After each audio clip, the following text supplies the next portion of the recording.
to a show.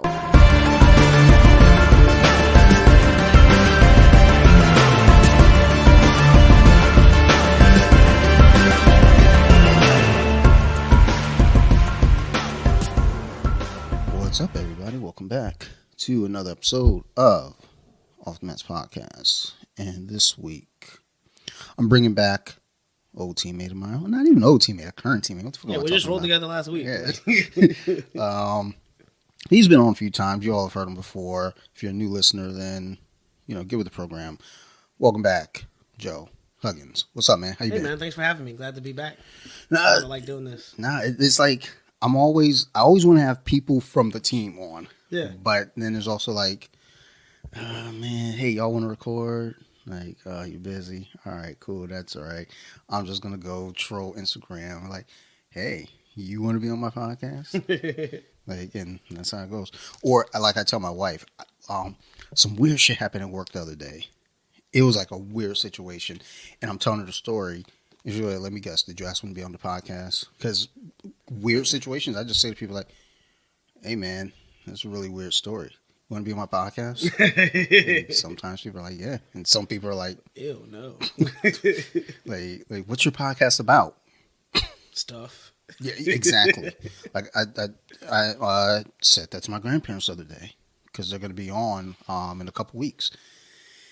And I'm talking to my grandfather and he goes, so what's your podcast about? And I was like, I'm going to be honest, I don't know.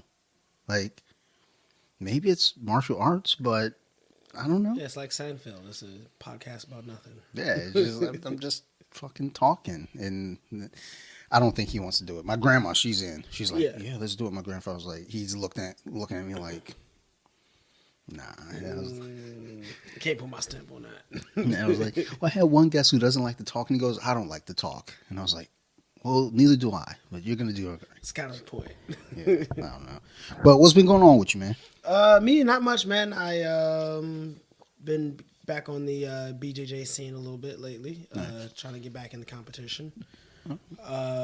Picked it up. I guess my competition schedule picked up about last fall and just been kind of going since then. Some submission only tournaments, some local like grappling industry stuff. Just did the Atlanta Open with IBJJF a couple weeks ago. Headed to Dallas in another 2 weeks. So Nice. it's fun. I just missed competition. Getting in there and being able to train BJJ a lot more now with my new work schedule and everything. So it's been working out and having fun with it. Good. I noticed like there'll be some mornings I'll come in on a Wednesday. I just see the regulars and I'm just looking around. When I see them, like, I like perk up like a puppy, like, oh, I know him. Like, that's my friend. Like, not that the others aren't, but it's like, no, I know that guy.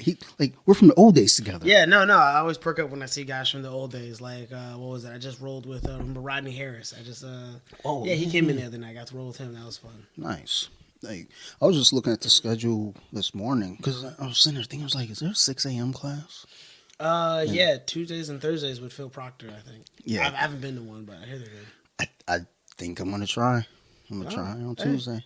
Report back. I might join you. I don't know. So Tuesday's my birthday, so that's why I'm like, I'm like, okay, let me go ahead and go in and try it out. I told my wife, I was like, if I get to bed on time on Monday, like on time means anytime before 3 a.m., I'm going to try to go in. I think it's 6:30 when it starts, so I'm going to try to go in, see how I feel. And if I feel good going in, I might just because at least one of the days, probably not both. Hit up Jose. Jose used to go to those classes for a while. Yeah.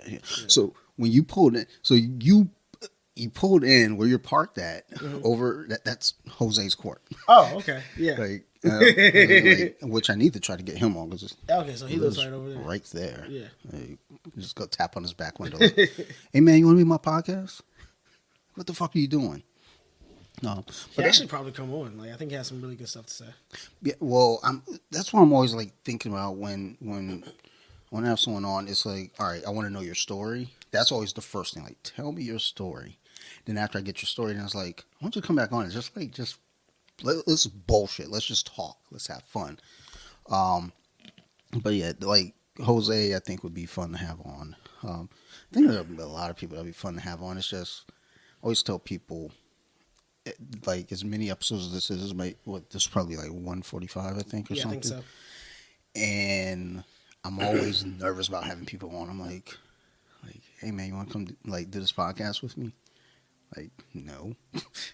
Like, which I don't care if people say no because I don't think anyone's ever been rude. Yeah. I think it's just really a matter of like I don't know, man. I'm like really shy. I was like, dude, I'm shy as fuck too. Trust me. The But way I say it is like, I'm coming here and talk, and if people like what I have to say, they'll listen. If not, they'll just skip the next episode. It's all good. yeah, I mean, and that's the thing too. It's like no one really knows. Yeah. Like I look at the numbers every so often. I'm like, okay, cool. That episode did well. Like your first episode out of the blue. Just it was like at the average number. I was like, okay, that's good. Yeah. Got the regulars listening. Then just out of the blue, it just took off. It like just jumped up. I was like yo. Actually, I haven't gone back and listened. I hate hearing myself. Same. So I've had other people listen to it and say, "Oh man, I really liked it." Like Mark or like Gerard would come back and tell me, like, "Ah, yeah, no, I haven't listened to it. I don't want to hear myself talk on being recorded." Trust me. That's why I like doing the in person ones because I don't have to edit these. Yeah. Like if we say something fucked up, I can stop us right now and rewind it, and they'll never know. But if we like when we did the remote one, which good bullet dodge there because I did have COVID. Oh yeah. I had COVID like a motherfucker, yo. Like coughing all over the place, sweating, like just stumbling. My co-host for the other show was like, "I'll come over and do the show." You sure? He was like, "Yeah, I'm good." I don't think you do, bro. Like, probably shouldn't do that. No, I'm good. He came over and did it. He didn't get it though, Oh, yeah. which was weird. I think he just recently had COVID for the first time. Like I want to say a month ago. So that was weird because him and his girlfriend came over. We're sitting like this far away from each other. Yeah. Like I'm like fucking hunched over like a fucking junkie, just like slurring, drinking beer. It was like, yeah, cheers, and they called nothing. But yeah, good. I'm glad that you're getting back on the competition scene, and just you know pulling back into jiu-jitsu in general. Yeah, I really enjoy out of all the martial arts that I've kind of practiced or participated in or attempted. Jiu-jitsu has been the one that I was just kind of stuck. Good. I don't know why. I guess I can be a little more creative with it, and there's always something new. Like it never gets like stale. There's always something new. Like even like I'm always like remembering stuff that I learned years ago. Like oh man, I forgot that. Like yeah, I just do that. And like oh yeah, I forgot about that move. And so yeah. There's so much of it where like, you can learn it, forget it, then relearn it, and it's almost like, it's brand new to you. Yeah, I always feel like you can control the pace more with jiu-jitsu as far as like if you got somebody that's just like trying to push it's like hey, look, I gotta slow you down real quick. Yeah. And once you get that slow down, that's where that the old like memories of like what you've learned before comes into play. It's like, oh, wait a minute, I got you here. I can go ahead and slow roll this and get the move here versus like I don't know. I don't do Muay Thai. I don't box. I don't do no striking, so I don't know if it's similar with like controlling the pace because I'm not letting none of y'all hit me. I'm just saying. No, it's about the same. Even when you strike, you box or you do Muay Thai or any type of like, high level striking, you can always, find a pace to go at. It's not always like, hard sparring or, I got to kill the guy in front of me. Like, you can definitely dictate a pace where you're just like flowing, trying new techniques, learning, and, kind of flowing with it. Whereas, I feel like the only probably technique where you can't really flow anything is wrestling. Wrestling is either you're going or you're not going. Wrestling's probably one of the hardest things I've ever done. And yeah, there's no medium. It's either on or you're off. Yeah, wrestling. I always joke on here about wrestlers. Period. It's like that's a different breed of lunacy. Just there's a pace. Yeah. And whenever there was one guy, I don't know his name. He was only at one of the Wednesday morning classes once, or at least I've seen him there twice. I only rode with him once, and I could feel he was like going slow with me because it was like, okay, you do understand. I'm fat and old. Like you're young and in shape. Then um, we're kind of just going like hand fighting, and he got in close. He actually hip tossed me. Oh, Just fucking yeah. and like Keith saw it, and like I saw Keith's eyes as I hit the mat. I saw Keith like jump, like oh shit. I gave a thumbs up, like no, I'm good, I'm good, I'm good. Yeah, yeah. He was like, he goes, yeah, we thought he killed you for a minute because the way he landed on me. Yeah. But then once we hit the ground, his whole pace changed. It was like go go go, and I was like, Okay. fuck. Yeah, you got one of those. It's like, come on, dude. I think we was being friendly here. We're in the practice room and like talk about practice. And he was like, fuck practice. Time and a place. You got to realize who you're going with, and like, if I'm rolling with you, it's just, we're keeping it casual, just rolling. But then like, I go with like Young or Oscar, then I know like, oh shit, they gotta, here we go. Yeah, it's like I rode with Oscar. Was it not this past week, but the week before? And there's like this weird pace. He was like, I guess he was trying to fill me out because Yeah. I think that was the first time we actually rolled. He's filling me out, and then like probably about a minute in, just turned the game around. I was like, all right, I can tell. Yes, you're higher ranked. He's so talented, Thanks. and like, it takes him that fast just to figure you out, and then like, he knows your every move. He has you figured out from that point. Yeah, which I mean, it was still fun rolling with him because like there's a different pressure from him. Yeah. Versus like going with Elvis. Like even with Elvis, it's like okay, there's a pace that he puts on you, but you can still kind of find like a little bit of like comfort, like breathing room to some degree. With Oscar, it was like okay, there's no breathing room, but that still forces me to have to work now, which is you can't be really lazy when you gotta always be moving, hustling, staying. It's not even staying a step ahead, just surviving. Yeah, it was like just staying, like keeping a step. You stop moving, you die.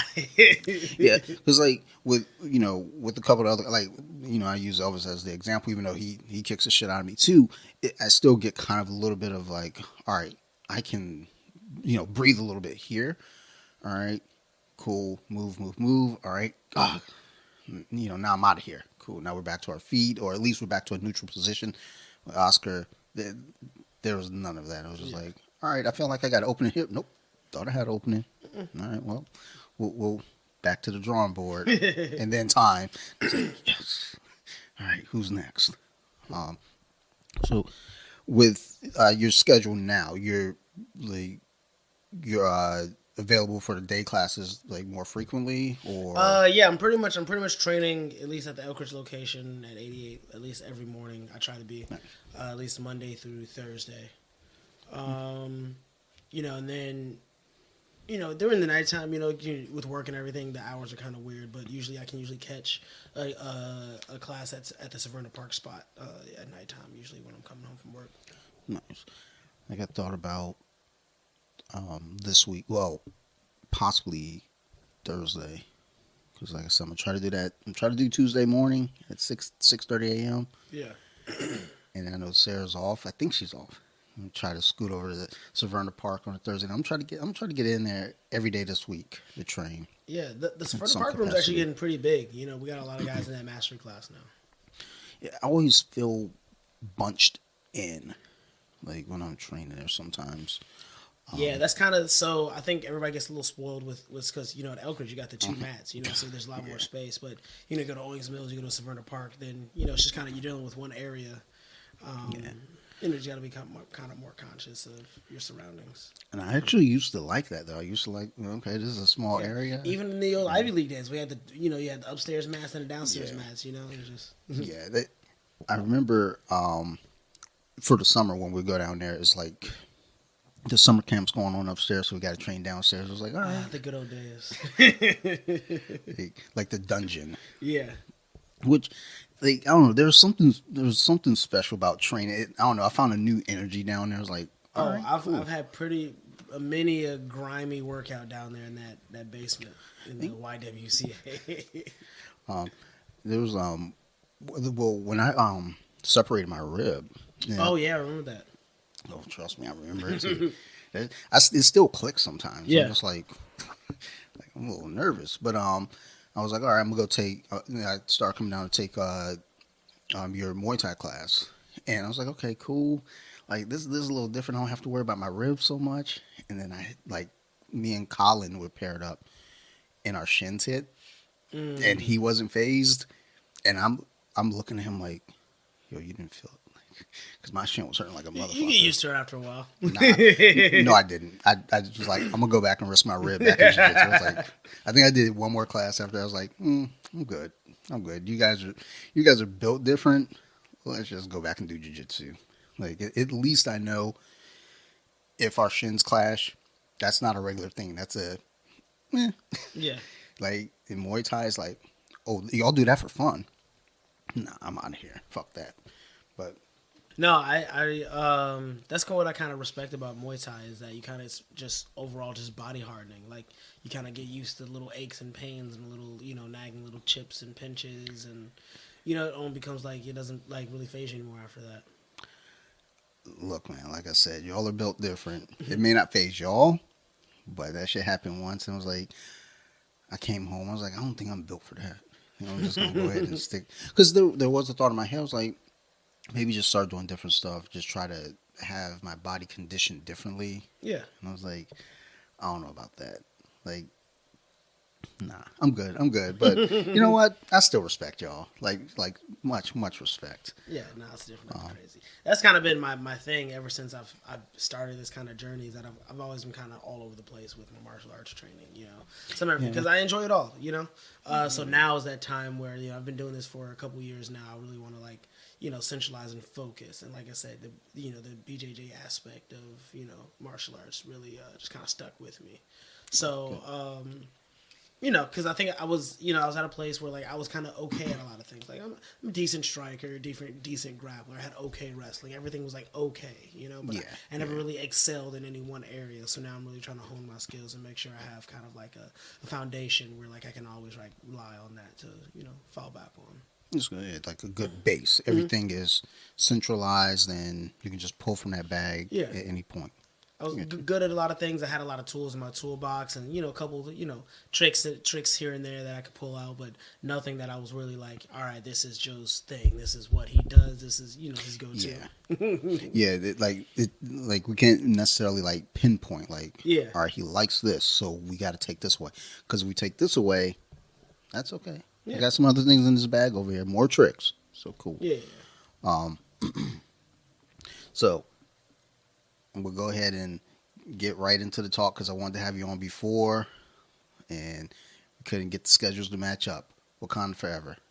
Let me get your feelings on that. Just watched it last night to prep. Nice. A lot of people were skeptical, going forward ever since Chadwick passed. Yeah. Because not only did he do just a great job as a comic book fan and as like a nerd geek, whatever you have it, as a black male, he was just a role model for like so many of us. Like he wasn't the very first black superhero on screen or anything like that, but he was the first like major icon that like went kind of like global. He was also with his style of acting, right.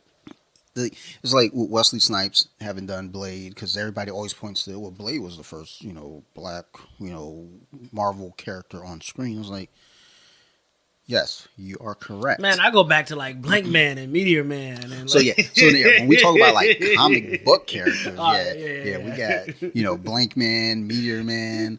I mean, even on TV show, you got Mantis. Yeah. You got, all of them. But, when it comes to the Marvel stuff, everyone likes to jump to Blade and say, right. oh, well, Blade was, the first one. It's like, yes, you're right, but he was more of an anti-hero. Black Panther and what Chadwick did, it was something, the little kids around the corner, down the street can be like, oh, Also such just a respectable character that you wanted to be like. As smart and probably richer than Tony Stark, royalty, athletic, on par, like with Captain America. No, man, you saw him, they grabbed that Infinity Gauntlet, they had him running. I was just about to say it. It was like, it was like, give it to me. Like he took it and ran it like he's fucking Tony Dorsett. And I was like, God damn, like was that intentional? Did they? You know what? I'm gonna let it ride Yeah, because black superhero that's not corny. He's yeah.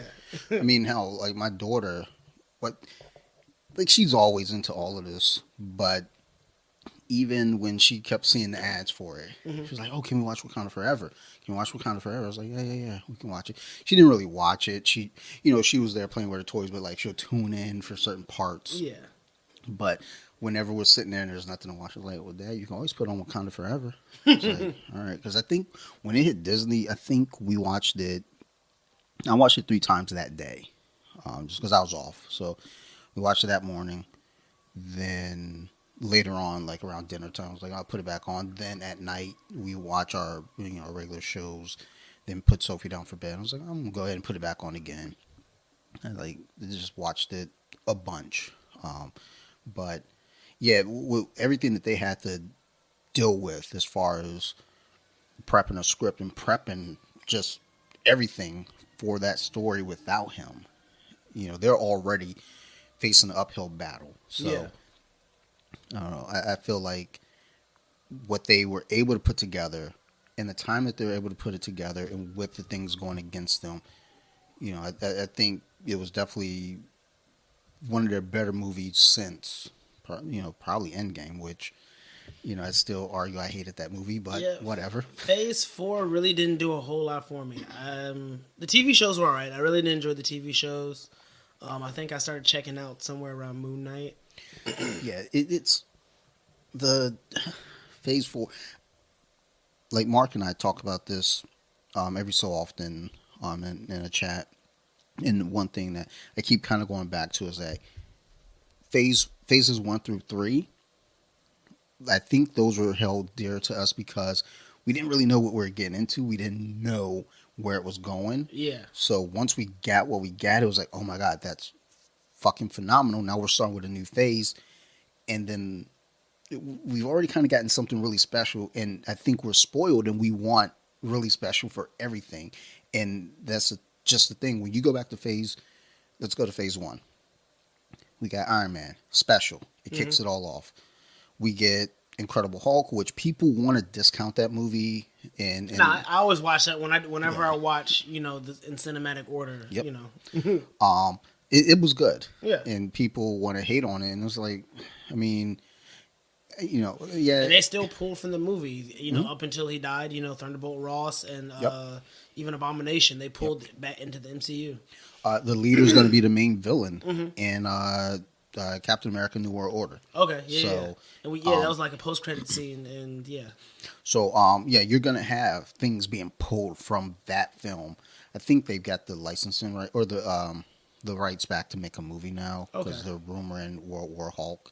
I don't know, but because they already showed Scar, in some capacity. I heard about it. I didn't get that far in She-Hulk. I said I got halfway through. Don't. Yeah, I stopped to watch. Actually, no. When she was twerking with Megan Thee Stallion, that was the last episode I watched. So I checked out, but then when they're like, "Oh, she's twerking," I was like, "Let me go check it out." Yeah, I was like, "Oh, Jesus Christ! Like, what are we doing?" We turned it on thinking because Sophie's watched all the Marvel shows with us, and then we turn on She-Hulk. And she said she called Bruce a dick. Yeah. She was like, "Dick move." And then Sophie, of course, that's a kid. She goes, "Dick move." And I was like, "Fuck." God like, all right. And then she says something else later on, and we're like, "Okay, we have now concluded that she cannot watch She-Hulk with us." And she wanted to watch She-Hulk because action figure, she recognizes her. She was like, "Oh, let's watch She-Hulk." I was like, "Yeah, nah, baby, we can't watch She-Hulk tonight. We gotta watch something else." But apparently, I checked out right before Matt Murdock showed up in the whole Daredevil, intro.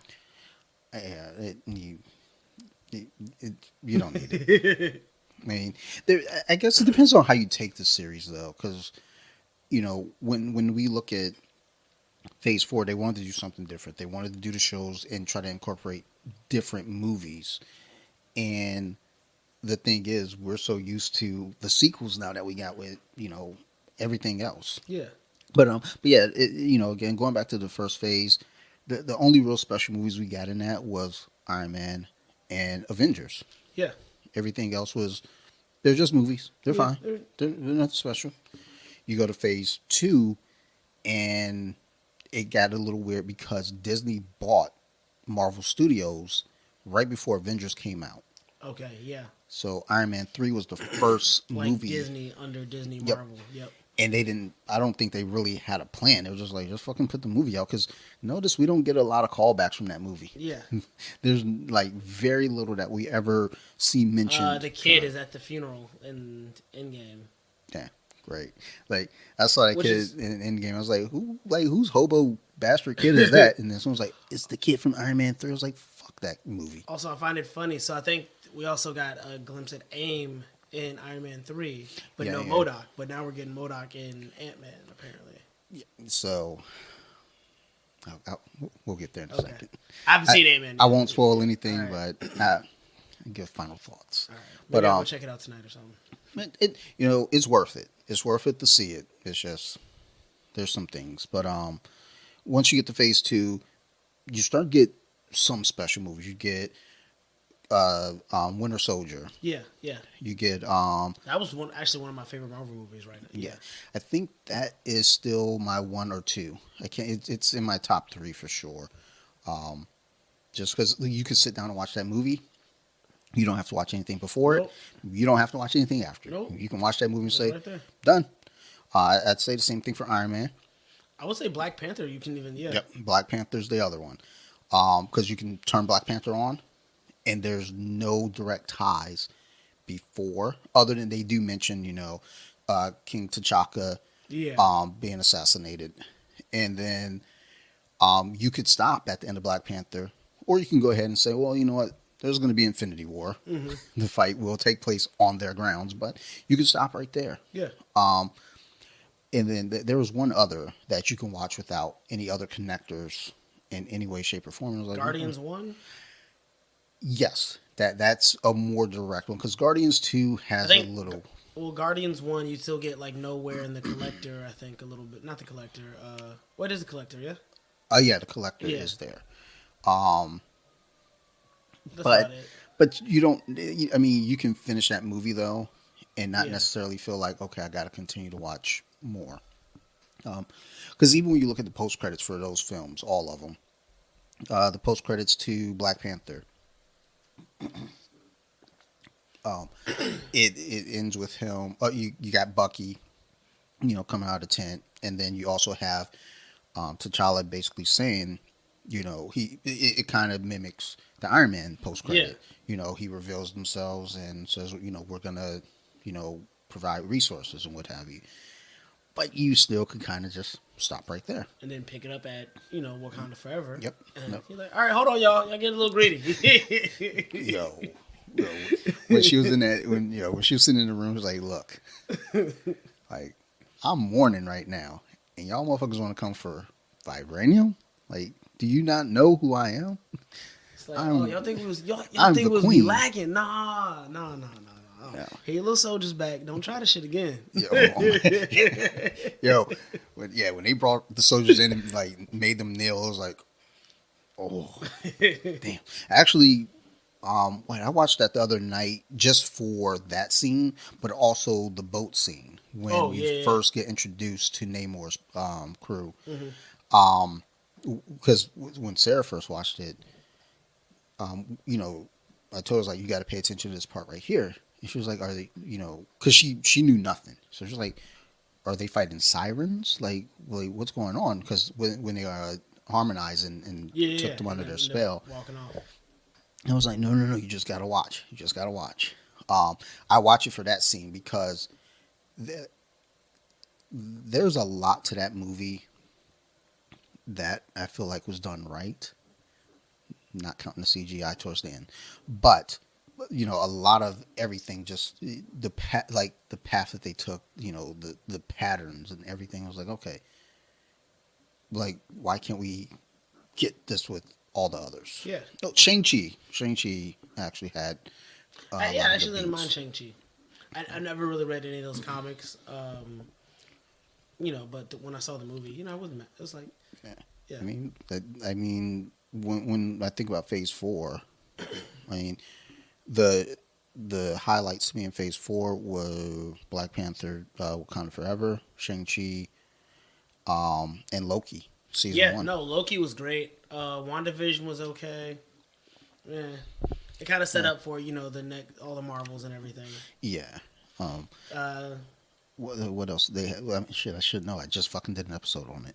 yeah, Falcon Winter Soldier. that one was good. Um, that's one that it gives it has all the earmarks of Winter Soldier and Yeah, Civil War, where and it should because it's all the same players. yeah, you get a few callbacks from Wakanda in there, Yeah. and then Yep. you get Yep. Zemo, and then So I mean, I don't know. I just always my feel favorite they like brought in Isaiah Bradley. I thought that was the best part for me. yeah. I mean, and that's another thing too is like where are we going with that story? Yeah, Because based off of what we've had in the past, they don't just turn over a rock and leave it. They'll right. turn over a rock. Now you see what's under it. That's going to connect elsewhere. I mean, maybe Captain America, New World Order. I don't know. I feel like there's a lot that you're going to have to really cram Also, into that movie. the kid, I guess his grandson was lined up to be Patriot, maybe. Yeah. Yeah, Oh, yeah, and then we're getting more Little pieces for Young Yeah. Avengers. So, I mean, there's I just want to know if Disney can finally get the Fantastic Four right, because we got we got Mr. Fantastic in the Doctor Strange movie. Then we got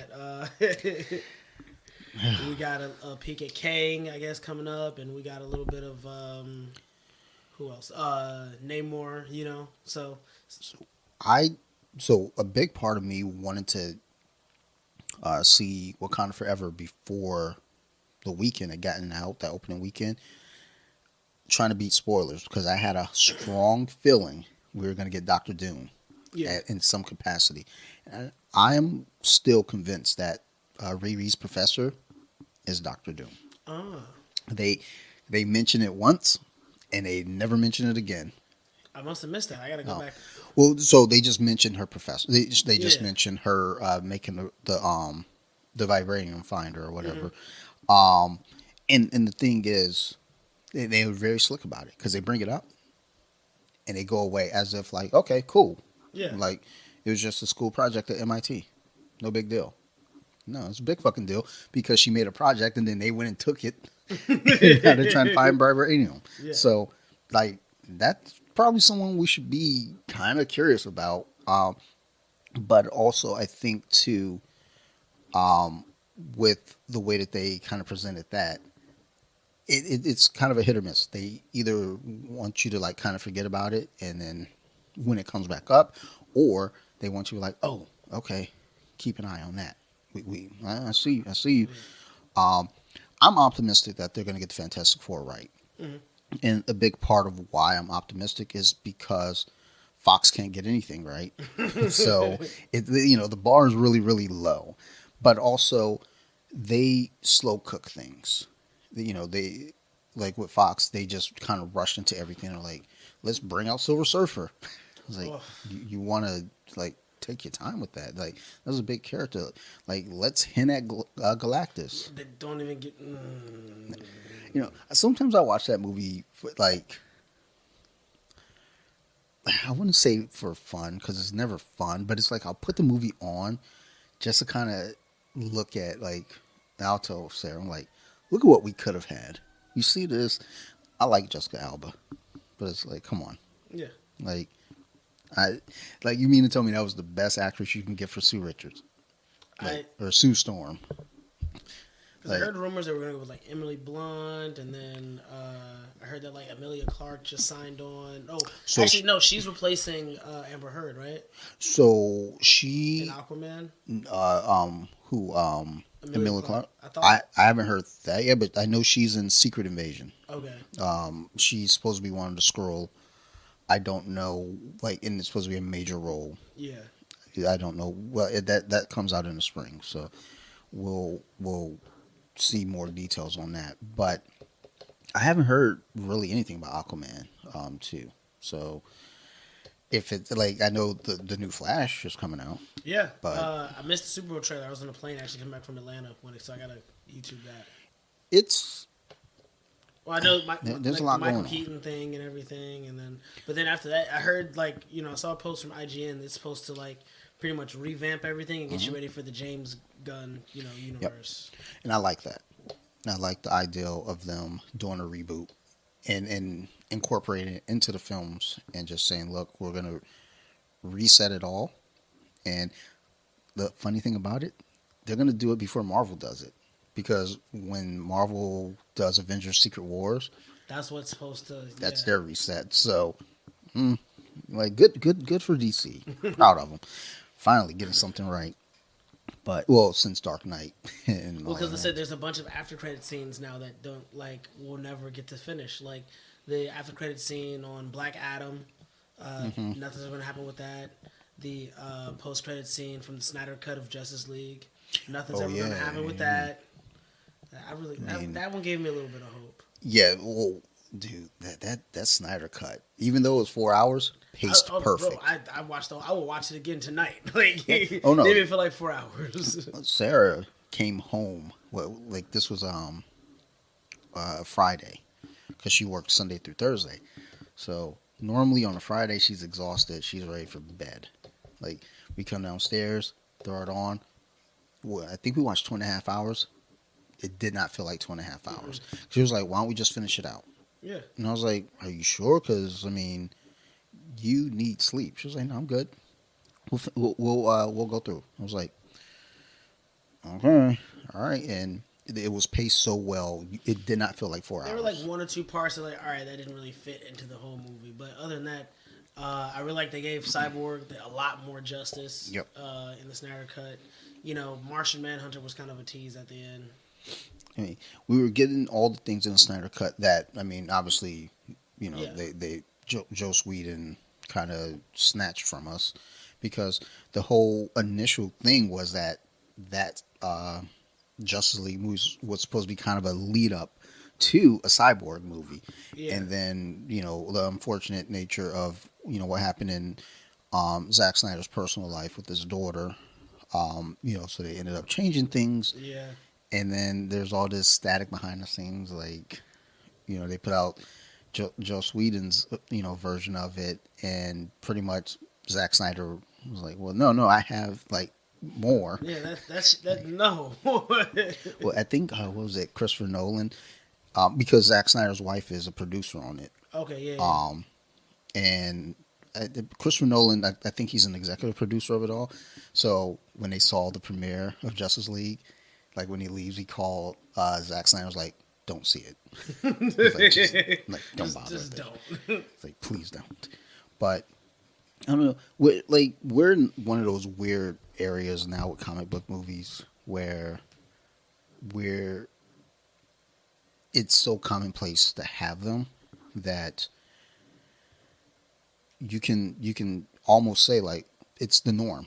Yeah. Being a comic book fan isn't special anymore. Oh, for fuck, no, not at all. Like, well, and part of me feels like, on one note, it's like I like that everything's kind of mainstream, but at the same time, I hate it because I like hearing my goddaughter's husband, he and his friends. I was listening to them talk one day, and I was like, okay, y'all know a little something, Yeah. but it's based off of the movies, and that fandom is different, and it's not to take anything from them. No. It's but then it's like I got over there shelves of comic books, over there a long box of more comic books, over there a fucking another shoebox of comic books, and it's like there's for me that's my connection to it all is like, look, I grew up with this. A lot of us grew up with this, and I, for myself at least, try to now look at it this way. The movies that we get, I don't even want to necessarily connect back to the comics completely. It's totally different. Yeah. And you have to. You have to make them different because when those books were written in the 60s, 70s, some in the 40s and 50s, the world was completely different. Mm-hmm. Like when they reintroduced X-Men, I don't think, Magneto being, a Holocaust survivor That's is going to actually play. so. Yeah, that's not as close to this next generation as it is to us. Yeah, Like, yeah. it means like I don't want it to sound heartless, but it means nothing to the majority of the kids today. So they're gonna like, okay. I mean, that's not to say you can't make a story from it, Yeah. but then you have to also think about the age too. Yeah, but So, saying this, if they're filming a current, like if the movie's gonna take place in 2020, whatever, then yeah, someone from unless I mean, Magneto has re-aged throughout the comic books, yeah, but yeah, like, but again, in the comics, I mean, they do all types of wacky shit. I mean, versus the movies, you want to have some sense of realism. I mean, again, when we look back at, Captain America: Winter Soldier, like that was a very grounded in reality movie. Discounting, Captain America and the steroids and Bucky and his steroids and robot arm. I mean, it was a very realistic yeah, movie. I But think that's why I like it so much. It's not so much yeah, explosions, and they didn't just Michael Bay the shit out of it. I mean, I'm surprised. Like, well, no, I'm not surprised. I don't know. Like, Disney nor Warner Brothers have been like, "Hey, Michael, you want to make a film for us?" Oh, he's still getting that Transformers money, dog. They about to do yeah, Beast Wars. yeah. Like, for some reason, though, I feel like I'm not gonna go to the theater for it, but Oh, no. I think I'm in. I think I saw all of them up to. I didn't see the standalone Bumblebee movie. But I saw the three with Shia LaBeouf and the two with Mark Wahlberg, and then I think I stopped after that. I did not know there were that many. Yeah. Holy shit! I saw the first one. I remember when we walked out the theater. My wife, her best friend, and her best friend's husband, and then their neighbors. We all walked out, like after the movie's over, and they're all excited, like, "Oh my god, that was so good!" And I remember walking out just dead silent, what the fuck did I just watch, yo? And they're like, because the neighbor, especially, he's around my age, and he's like, "Yo, I grew up with this," and I was like, "Then you should feel as let down as I do." Like, but that was also a different me. Yeah. Like, that was a me that had this idea of like, this is what I had on the screen as a kid or in a comic as a kid. I want to see that on the big screen now. Not thinking that, okay, you have to shift these stories enough to matter for the new viewer. Yeah. That's where you're gonna make your money. Yeah. I mean, it's like when you look at what they've done with Spider-Man, Tobey Maguire, Andrew Garfield, Tom Holland, any of them. They've always made a story, for the most part, that was close enough to the fan base, but Yeah. you Tobey know, Maguire old and tired like the rest of us now. oh my god! Like when I saw him in No Way Home, I was like, God damn, dude, you Like, look jeez, exhausted bruh. just like me. I bet we both got a bad hip. I mean, but I think he said he's willing to come back for another, Yeah. and I'd be happy to see it. Because one of my buddies, he brought up an interesting point about Spider-Man in itself. He's like, look, like, let's get away from this high school Spider-Man. Like, Spider-Man's story goes beyond him Yeah. being a high school student and a college student even. Like, Until adulthood, like yeah. Yeah. Well, that's what I'm excited for. Across the Spider-Verse, the animated movie coming out too. I think that was done. The first one I've watched that all the time, bro. that one is a regular watch. If we're not watching Wakanda Forever, like Sophie will say, here, hand me the remote. And then she'll go put on that Into the Spider-Verse. And like we watch it just as, like we're into it just as much now as we were the first time. And I mean, shit, I got the figures from that movie up on the shelf because I was like, look, Yeah. I gotta. There's like usually on my Amazon Prime, I go past. If I click on a movie, it says rent or buy. I'm like, I'll skip it. I'll go find one that's free. Yeah. Nope. I got 3 movies that I actually bought on Amazon, and 2 of them are Spider-Man movies. The other one's Fifth Element. Fair. I mean, and that's just the thing too. It's like, look, if they want to make the money, it's like you got to make these films where, again, the casual buyer or casual viewer probably isn't going to buy it, but us as fans, Yeah. like if you make it well enough, we're going to buy it. Or if you're me, who's just like, look, I got it. Phase 4. I'm trying to think. Did I buy any movies in Phase 4? I think Sarah got me Shang-Chi and Black Widow, and those are only Phase 4 films that I own. There's and Spider. We have a digital Spider-Man. I don't think we have a physical copy of Spider-Man. I don't think. Most of it, I waited for it to come on Disney Plus. I went to the theaters for Love and Thunder. And I just went with a friend just to catch up. It wasn't like I could have waited for Love and Thunder. But I I forgot Love and Thunder was a thing. yeah, Just until now, I was I like, could oh have shit. waited for that. Well, that's the thing too. It's like I was excited for that because they're like, oh, I wish they. It's also hard to do certain stories on film because the whole Jane Foster as Thor, the mystery behind it in the comic, because it was a legit mystery. They're trying to figure out who is the new Thor, and you can't really do that in the movies because we already know. Yeah. It's so with them doing that, I still got excited because it's like, okay, cool. I want to see Jane Foster as Thor. I thought this was going to be an ongoing thing. Nope. Well, it's Nope, like when we got not at all. Stormbreaker without like Beta Ray Bill. I was just like, And it's almost like they keep teasing that they're going to bring Beta Ray Bill in, and then yeah, nothing. And it's like, okay, well, so are we ever going to get Beta? I don't know if they're doing another Thor. I mean, it's still kind of early, but yeah, I just feel like, look, there's so much to Thor and the lore behind that character, and they're just like, oh, Thor and Loki. That's all. Let's That's just it. keep doing Yeah. these stories. It's like, so y'all ain't gonna like talk about the villains that they have to deal with. Like I mean, fuck. Even now with them working a little bit with Sony, get Norman Osborn, go ahead and do Dark Reign and have Norman attack Asgard. Like, well, I guess it's been destroyed, but Yeah. but still, I don't fucking know. Make it happen, dude. There's tons of fucking good stories that they can make out of this. But also, that's the thing. Got to kind of slow roll it. So, I Yeah. don't know. Well, back to Wakanda Forever. I also like that they kind of hint at everybody's kind of used to the superhero now. There's no like mystery to it. They go to the garage like, oh shit, she got an Iron Man suit. Man, I like laughed out loud in the theater when I. But that does somewhat mimic, like, kind of how comics are, well, when they introduced Riri, I want to say, what, 2015, 2016, in that window of time? Yeah. I mean, heroes at that point, you are aware of it. And after what went down in the Civil War comics, identities are all on the table now. But, I mean, like, in the MCU, I never read Civil War 2. I only had Civil War 1. Civil War 2 is... That was Captain Marvel versus Iron Man, right? Yeah, I have it. Actually, I own it. I just haven't cracked it open yet. It's I didn't hate it. It's Minority Report, basically, is what it is. Yeah. They're trying to determine. They have, I don't know if it's a mutant or an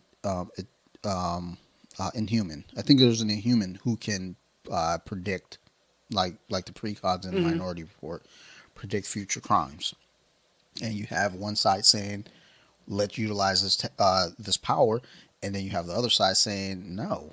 Like, Innocent until you actually do some shit. Like, Yeah. yeah. and then there's something that goes on that really makes the story very intriguing at this point. But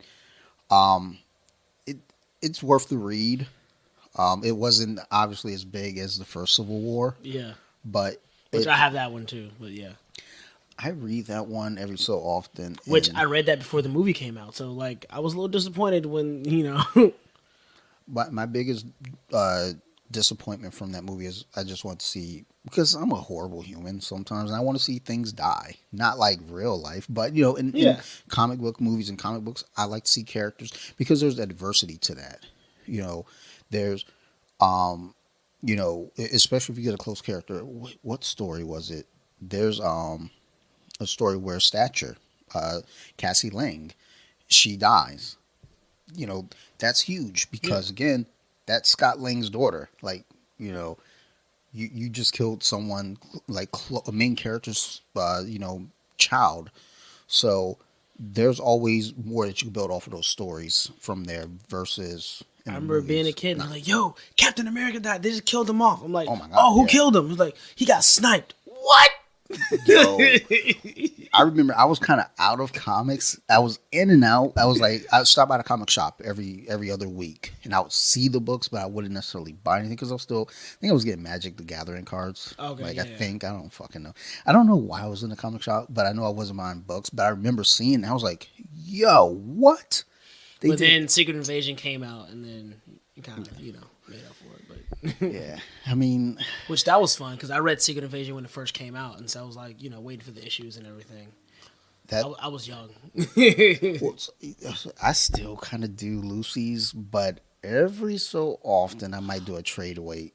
Oh, But not now. Yeah, as an adult, I just buy in bulk. Like the yeah, whole Messiah Wars arc. hmm I really enjoyed that. I just I bought all that. I think I have that. Well, I started with House of M, and then I went from there. Yeah.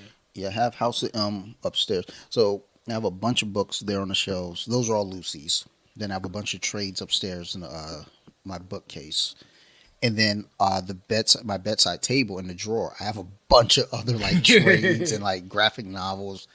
It's like it's almost like there are guys that like have guns all over the house. It's like, oh, there's a gun here, there's a gun there. Like for me, it's Gun like compartment. there's a comic book here, a comic book there. It's like, oh yeah, right there under the couch. Yep, there's a comic book. There's a box of comics there.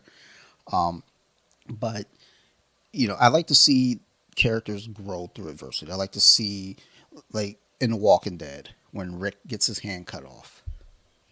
They're already having to fucking fight zombies. Yeah. His wife is already dead. Like, or no, not at this point, but it was coming. He got his hand cut off, and then his wife got shot. And it's like, chill, son. Like, spread the adversity out. Like, damn. Like, put and his daughter. Yeah. It's like, yo, spread this shit out. Like, do something 1 week. Give him another week. Like, give him a month. Something. God damn. But he had to grow. He had to develop. There was development for that character. Whereas, like with the movies, we don't really get that a whole lot. They do have development, like Thor. Yeah. I think he is probably the most developed character I would through the agree with MCU. that, yeah. In Because even this whole like depression era after Yep. Infinity War or the beginning of Infinity War or whatever. you had, you take it from the first Thor. He gets cast out. He's no longer worthy, and he has to kind of get back to that. Boom. And he loses somebody every movie. Now that I think about Yeah. it. Yeah. Then you get the second one. His mother dies. Yeah. So you got to build from that. Then you get the third one. His father dies.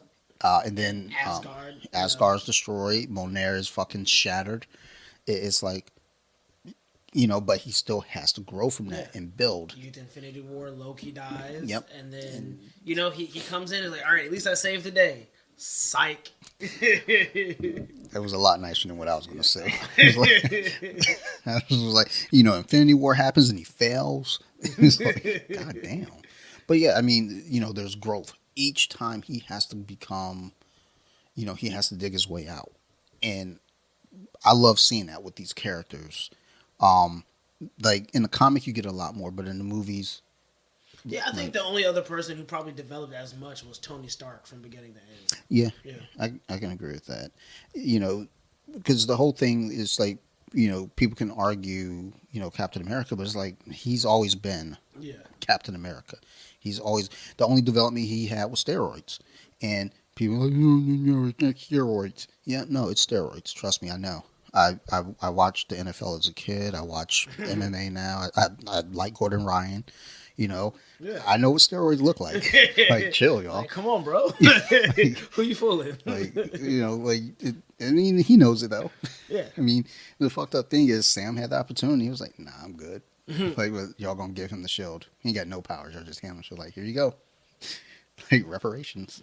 It's like, what the fuck? I don't want this shield. But yeah, they find a way to grow. It's just kind of a much slower burn. Yeah. Whereas, like in the comic, you'll get it kind of over time, but it's a very deliberate. Like you see the development. So I don't know. And also, again, it's really only been Thor that's kind of developed, and then Tony's developed, but it was a weird development because the real growth you would see is in his suits.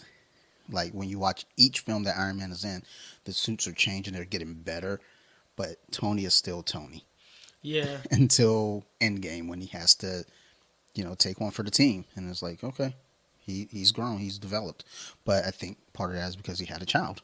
The other interesting development is actually Wanda, and I guess it's kind of similar to the comic. Yeah. She starts off, kind of misguided, just angry. Then, she finds her happiness for a little bit.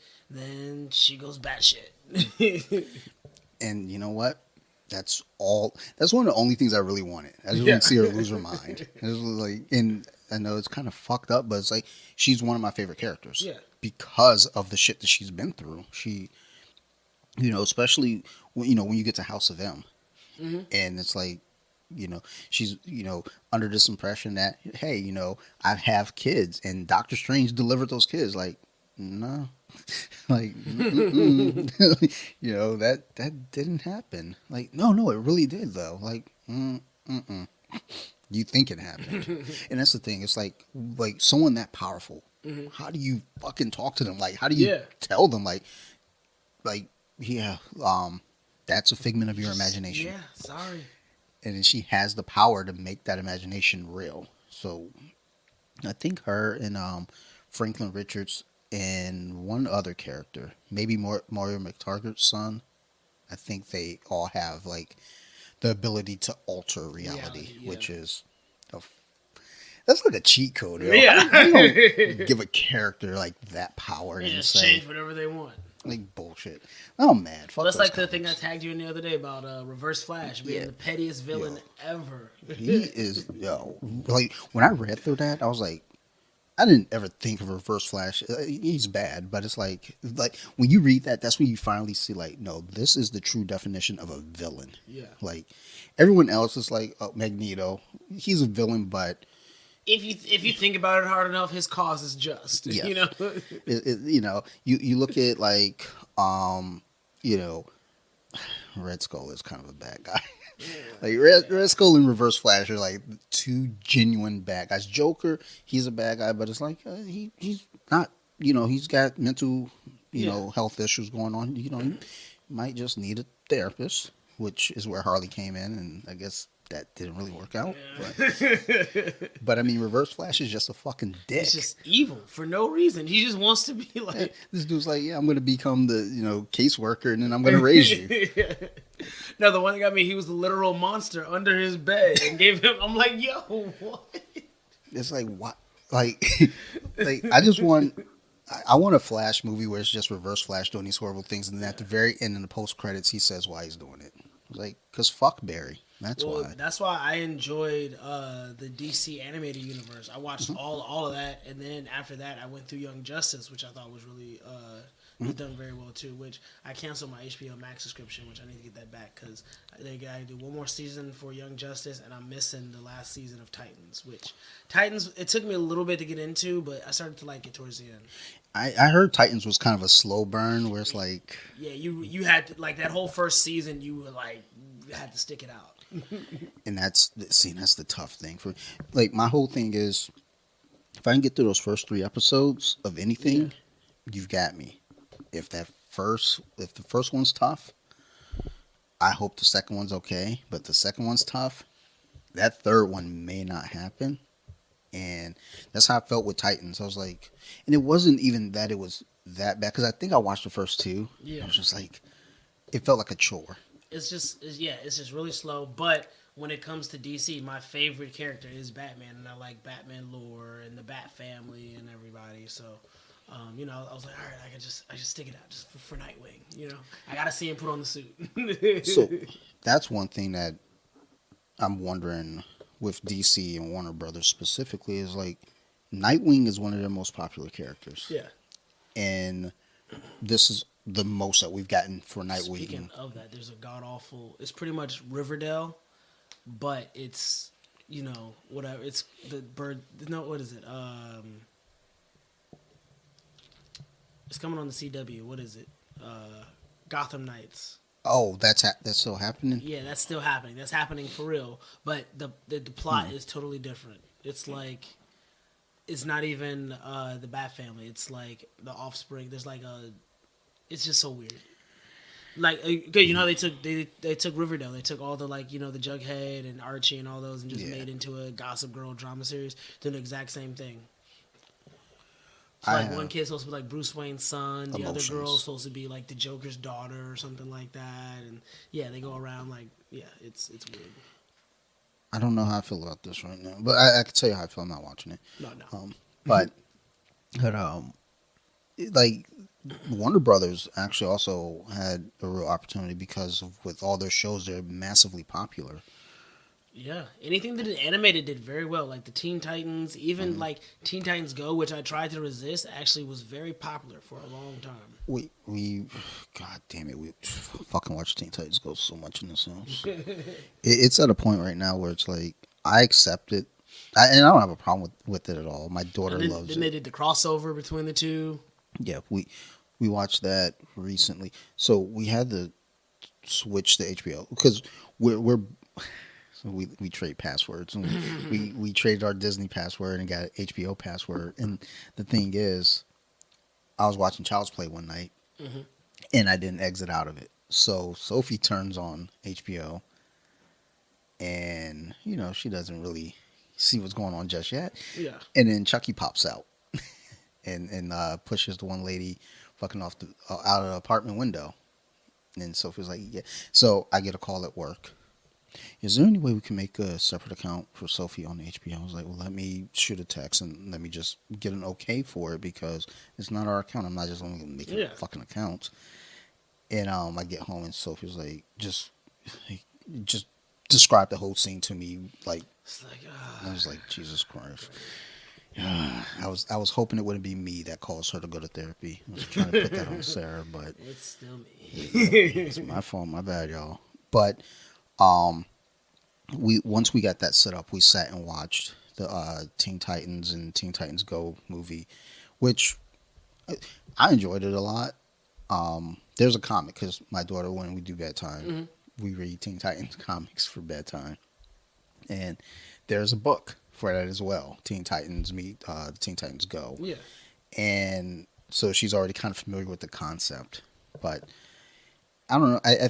Always feel like with DC, they have control of all their characters. They like with Marvel, they have to go talk to Sony. Like, hey, can we borrow Spider Man? I mean, just for the weekend. Like, we'll have them back by We'll give Monday them back. morning. We got you. And then they do well. Like, psych, Yeah. fucking look. Y'all got 3 Spider Men. Like, let us keep Tommy. Y'all go ahead and keep Andrew and fucking Toby.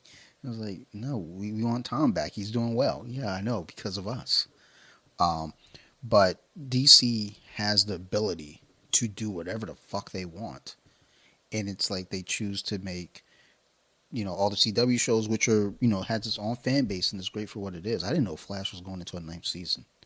Oh wow, yeah. I just saw that this morning. I was like, Because like Arrow's done, Legend of Tomorrow is done, right? yeah, Black Lightning's done. damn. I thought it was all done, to be Was honest. Supergirl? Yeah, it was all that. But I saw this morning, they're like, yeah, Flash is coming back for a ninth and final season. I was like, really? Like I thought Flash was done, um, but yeah, they had an opportunity to because they even did their Flashpoint Hmm. version there too. I was like, there's so much opportunity here, and it's almost like it's too much for them. Whereas like Marvel, and maybe right now the MCU maybe it's going to be too Maybe much for too them much. Like yeah, because I mean, what we've seen with Phase 4 is like, yes, they're experimenting, they're trying to do things different, but maybe they don't need to do things different. Maybe do what they did with one through three and let it build. because they've centered everything around the Avengers, but once you bring in mutants like the X Men, that's a whole. You can build a whole separate universe just off of that. I'm wondering though if that's going to be something that happens. Is So this is just a rumor, but from what I think, the big so you saw Eternals, right? uh The big fucking hand or the horns that come out. uh When they do the Thunderbolts movie, that's supposed to be their mission. They go investigate, and they're supposed to find adamantium on that like fixture or like rock formation or whatever. I can dig with that. And they Um, did make it. I think they also Kevin Feige confirmed that Winter Soldier is going to be leading the Thunderbolts. yes, they did just confirm. Also, Harrison Ford will be Thunderbolt Ross, and also the president. Yeah. Okay. And Red Hulk as well. so they didn't say Red Hulk yet, but it's like, come on, dude. Yeah. Stop. Just Skipping this. what we want. Just Yeah. give it. Because they have Black Widow's sister. Bucky. U.S. Agent. Yep. Ghost from Oh yeah, from Ant-Man yeah. 2. There's Taskmaster, Oh yeah. and I don't think Zemo's going to be part of it, but I just feel like that's you're missing the mark there if you leave him out. Yeah. But when that movie comes out, Wasn't Venom? Or am I thinking of the Dark Avengers? he was in Thunderbolts too. Okay, yeah. Venom and Osborn. Was no? it Flash Thompson Yeah, version? Flash Thompson. Yeah. But when that comes out, I like the ideal of a Thunderbolts movie. I like the ideal of a Dark Avengers movie. Like, I like just them trying to toy with different things. It's just a matter of building, developing the characters when they do these things. So I don't know, but I think what could happen, what I hope would happen is once they bring in the mutants, is I don't want there to be too much like jam pack and cramp, like all just like again, just have the X-Men as the X-Men. I don't need an X-Force movie. I don't need New Mutants or X Factor. There's so much you can do from there. Like you got X-Men, you got to go into like Genosha, then you got to go into Morlocks, then you got to go into I mean, you also have after you get done with Asteroid M or just that's it. After Genosha, you had Asteroid M. After that, you had the whole thing with Executioner Song with Cable and Strife, and Mr. Sinister unleashing the Legacy virus. There's all these different like thing in the Legacy virus was a huge thing. Yeah, because I went back and I rewatched all the X-Men cartoons. Same from the 90s. Yeah. Like, we just was that the what was that in the last season? The like techno the the Phalanx. Yeah. I mean, you have that. You have Generation X, which there's so much you can do with the X-Men, but again, it's really a matter of building it slowly, and also keep in mind Deadpool's out there too. Yeah. So there's a lot to which this Deadpool 3 is going to be part of the MCU, correct? Yep. Rated R. Professor X sounds like he's coming back.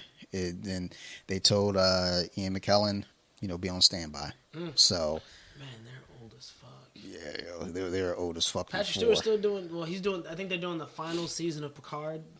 I'm like, how much Star Trek are they gonna squeeze out of this man? They're like they're like, look, we still got you for 2 more seasons. And he's like, I can't do it anymore. Just let me die. When they first did the X-Men movies, they showed him a issue of X-Men, and he saw Professor X and he goes, "Why am I on the cover of this comic book?" And that's how they made the right call. Yeah. Like, I mean, because back in the 90s when they had the Wizard price guide, they used to do like fan casting for movies. I remember for X-Men, from day one, Patrick Stewart, they're like, this guy has to be Professor X. Just some people only like, it's kind of like Hugh Jackman. I can't really see anybody else as Wolverine. So Doug Ray Scott was supposed to be Wolverine, and now I cannot imagine it. It's like, really? Because like Hugh Jackman seemed to have nailed it, and I mean, this is his role. That's his character. Yeah. And when they do recast it, it's like who do you put there? Because people are talking about they want like Tom Hardy. They want a star, and it's like, no, dude. Because when Hugh Jackman became Wolverine, he wasn't a star. He was a stage actor. He was like, I feel like you gotta. So all his roles outside of X-Men are so the opposite of Wolverine. What was the first thing I saw him in? I think Swordfish was the first thing I saw him in after X-Men. And I was just like, okay. Like, I'm sure there's something else, but that was the first thing I saw. My mom was in the rom-coms when I was a kid. There's one called Kate and Leopold. Yeah. Used to watch. Okay, that was it. It was like Kate and Leopold, Swordfish. Was it? There was one with there was The Illusionist. No. Or was it the other just one? him and Christian Bale. Yeah. It was So Michael Caine. It was a Christopher Nolan movie. So the Illusionist. Prestige. Okay, so then the Prestige and the Illusionist are the same exact movies, but with different actors. Okay, yeah. That's why I was like, was it the Illusionist? And then it was the Prestige. That's the one it was. and then there was and then Van Helsing. Yeah, yeah. Van Helsing was okay. Yeah. The Greatest Show. I liked him in that. Yeah. I forget about that one. And Les Mis. yep, Yeah. that was the next one. It's like he's done so much stuff, and I mean he's a really good actor. Yeah. But we all know him as Wolverine fucking Yeah. Ring. So And he was like, "Yeah, after Logan, I'm done. I just want to be a normal human being. I'm tired of the dieting and all that stuff." And Disney was like, it's like, see this bag right here? In this bag is a lot of money, and I'm tired of doing the diet and some steroids. Like we can make this all happen. Hey Ryan, come on, help us out. It's like they call Ryan was like, talk to your boy, like make him do this. And Ryan was like, come on, dude, look, I'll fucking wear the suit to your fucking kid's birthday party, okay? Jesus Christ, all right? Like, okay, he's gonna do it. He's doing it. But yeah, I hope they do Deadpool kills the Marvel Universe. Yeah, I would love to that'd see be cool. that. I think, cause now that I think about it, a lot of the like actors from phases 1 to 3 are phasing out of the universe. Like Jeremy Renner, I think he's pretty much done with Hawkeye, isn't he? Well, he got ran over by a snow machine. Yeah, well, yeah, so he I was in think a he's lot really of fucking done. But I just meant before that, he was doing a lot of other shows like What does he do? There's something on Paramount. Yeah, that he's doing. Well, yeah, he's he's not doing so hot right now. I mean, look, that machine knew. The machine was like, Age of Ultron should have been your demise. I'm gonna end you. But Who else? ScarJo, she's done, right? Yeah. so apparently though, she signed some like deal with them to do some other stuff, maybe produce a movie though. So I don't know, but because after Black Widow didn't because they released it to Disney Plus, and she was like, "Look, I was supposed to get like some money if it did so much in the theater." I was like, "Well, look, whore." Damn. Edit that.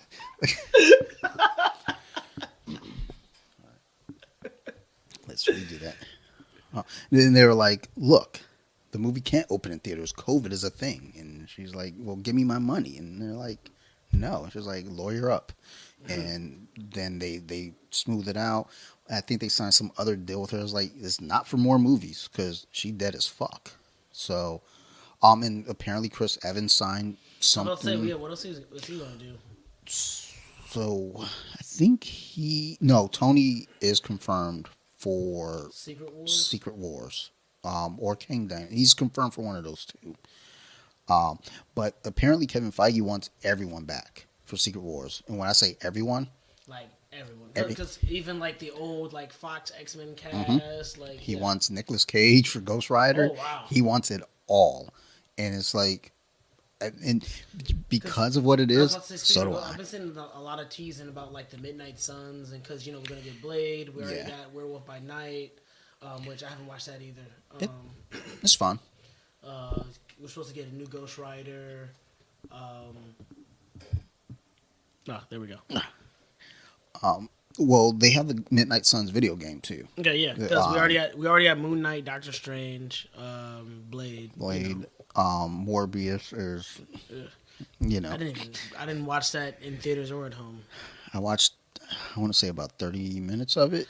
It just was one of those movies I knew that I wouldn't be able to get through. There's some comic book movies that are so bad I can still, like the Ben Affleck Daredevil. I can still watch that. That's not that bad. What is it? I think it's on HBO right now because I saw it the other night. I was like, George Clooney Batman, Arnold Schwarzenegger, Mr. Freeze. I can still watch that. I can still watch it. I still haven't watched that to this day. Really? I have not watched it. X-Men Dark Phoenix. I could not. I could not do it. I hate watch that. When I'm angry and I need to like get frustrations out, I get on the treadmill or the elliptical and I turn it on and I'm like just gunning. I'm like they messed it up the first time in The Last Stand, but it wasn't that bad. They tried it a second time and I was just like, I'm turning this off. Like I just and that's where the Marvel Cinematic Universe runs into challenges because that's a story that needs to be tackled properly, but no one is gonna want to see it. And I think even Kevin Feige said, once the Fox characters reverted over to Marvel, he was like, yeah, we're going to probably stay away from Dark Phoenix for a while. And we've got so much more. And not only that, for that Phoenix story to even develop, there's so much more that has to happen to even get to that point. Let alone just like, because even when they did the Dark Phoenix movie, they kind of just jumped in. Yeah. It was just like, let's just dive in. Like let's send them out to space, and then they'll run into the Phoenix Force, and then they'll come back, and then homegirl from Game of Thrones is gonna have a tantrum, and then they're gonna kill Jennifer Lawrence, and I mean, and I think that was kind of a flaw for that franchise is when Jennifer Lawrence signed on to be Mystique. Hunger Games was just becoming a hit. Now she's becoming a star, and now you have this star. And it's like we got to find more ways to make her relevant on screen. So you get First Class, then you get Days of Future Past, which was fucking great. Yeah, it works. Then you come back with Apocalypse, and now it's like, oh, she's fuck. Yeah. That they lost me there. I'm like, that's not the mistake. I walked out of the theater damn near crying. I remember when we left that theater, my buddy Joe from Nerd Rage grasped me, was like, "I'm sorry, Dante. I know how much this meant to you," and I was like, "Let's just get home and record." Like after Days of Future Past, they should have just kind of stopped because even the Wolverine wasn't even that bad. Yeah, the Wolverine I felt like was fine. I mean, people are like, oh, all Wolverine movies were bad up to Logan. X-Men Origins. I still try to defend it, and I went back and watched it, and I was just like, dude, what was wrong with you? Like, why are you trying to defend this movie? That Deadpool was awful. The teased Gambit was okay. Yeah, so apparently there's this so there are two rumor kind of joke curses in Hollywood. The first one is John Stamos. Anything that he touches gets canceled. That's fucked, dude. Because I saw the shit last night again, and you go down the list. Now you listen to all the shows that he's been attached to, and they all get canceled. Yeah. After he touches it, Discounted Full House. The shows go away. And it's like, Jesus Christ! If you ever hate somebody, just tell John Stamos to sign on. You need another one? Yeah, sure. Fridge straight back. The door straight ahead. Yes. There's a orange one. There's some water. There's some lime one. I guess I could pause, but yep.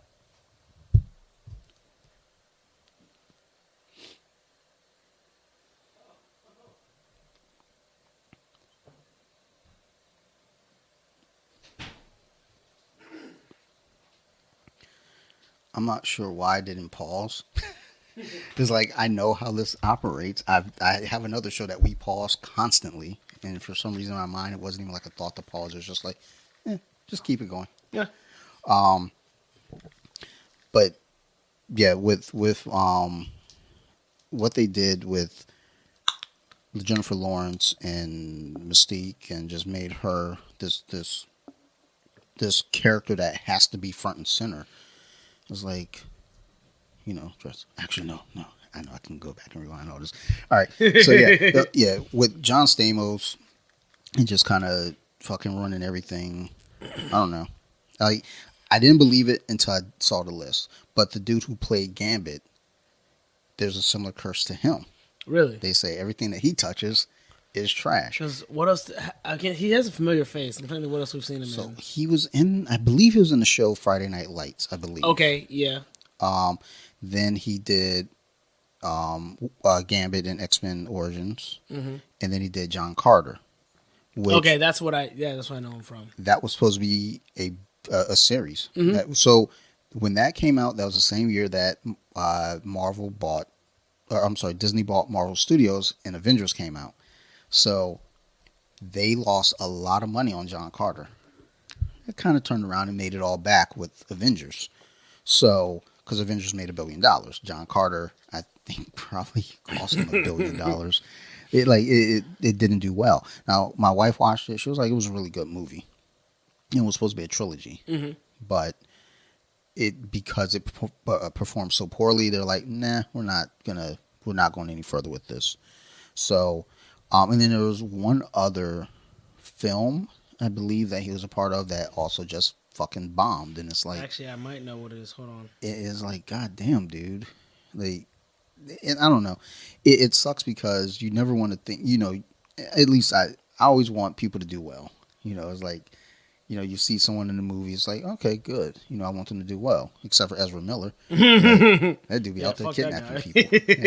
Yeah, like that guy should not do well at all. Like people were talking about not seeing a Flash movie because of him. It's like, well, yeah, I mean, I get what you're saying, but I mean, it's also got a bunch of other people in it. It's not just Ezra Miller on the screen. It's That's what he was in Battleship God with damn Rihanna. it. Yeah. But then I wonder though, would have been Then he played. I forgot he was in the Lone Survivor. He was Mike Murphy in the Lone Survivor. Okay. Yeah, movie. Like, and that's the thing. It's like, would Battleship have been any better without him? Like maybe. Well, he was also with Sebastian Stan in The Covenant. Oh, but that one was that's a sneaky good movie though. Yeah, Underrated. I've put it on. It was on while I was asleep one time. I caught the half of it. It's at the back end of it. Yeah. I think you know what. Thanks for reminding me. I think I'm gonna watch it. I think I just brought that up to someone recently. Oh, Ed Hunt. He does this thing on Instagram. Yeah. Name that movie, and he described the movie. It turned out to be The Craft. But I mentioned The Covenant because I was like, well, that could be any one of 4 movies. I was like, The Covenant has the same premise, but it's all males. I was like, you can also look at Chronicle, kind of has the same premise. I really all like males. Chronicle. That was Yeah. and that kind of set up for everybody because they all went on to do superhero movies. I think because Michael B. Jordan went in, then the other guy became Green Goblin. Green Goblin. Yeah, Dane DeHaan. So the third guy, I feel like he's been in stuff, but What was he in? He was in SWAT, I think, but that was about it. okay. Yeah. I'm thinking of someone else that was in Carrie. That kid was on Lost. That's what that was. That's why I recognize him. I think I don't know, but I mean that movie's an underrated movie too. Yeah. But I think it's because the director he went on to do Fantastic Four, and then that did so bad, and it was like, God damn it. So now we have to just fucking exile that all his fucking work, unfortunately. So I don't know. You talking about the one with Miles Teller and Honestly, if you just call that movie For Scientists, it's not bad. Yeah, if you just hadn't called But you call it Fantastic Four, and it's like, what the fuck is this this dog is shit? not. It's like when did Human Torch become black? Like the only way that works for me is if Sue is also black. Yeah, but Sue was adopted, right, in the movie. So that should have me because they're like, yeah, they adopted, and I was like, don't tell me they fucking adopted the black kid. It's like, no, the black family adopted the white kid. It's like, are you sure? Like, come on now.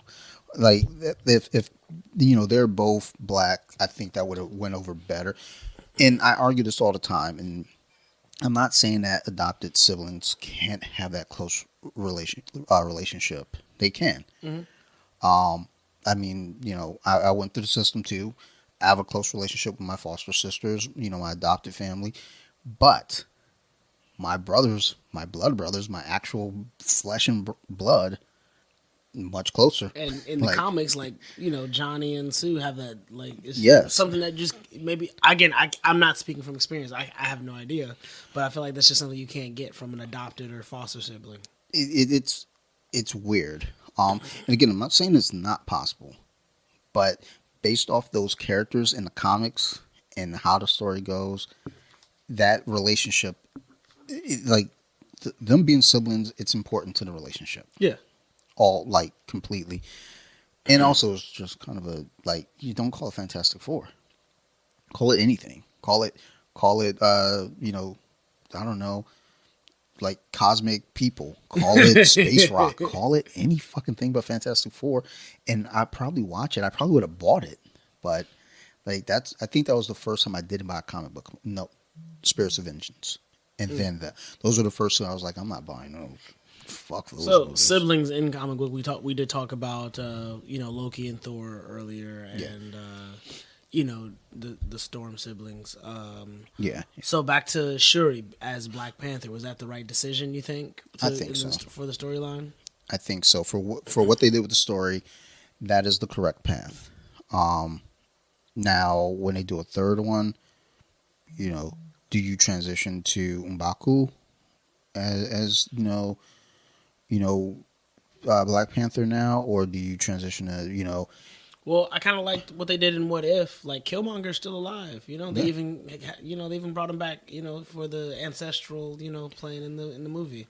I mean, there are things they can do. It's like having Shuri as Black Panther. I'm not mad at it at all.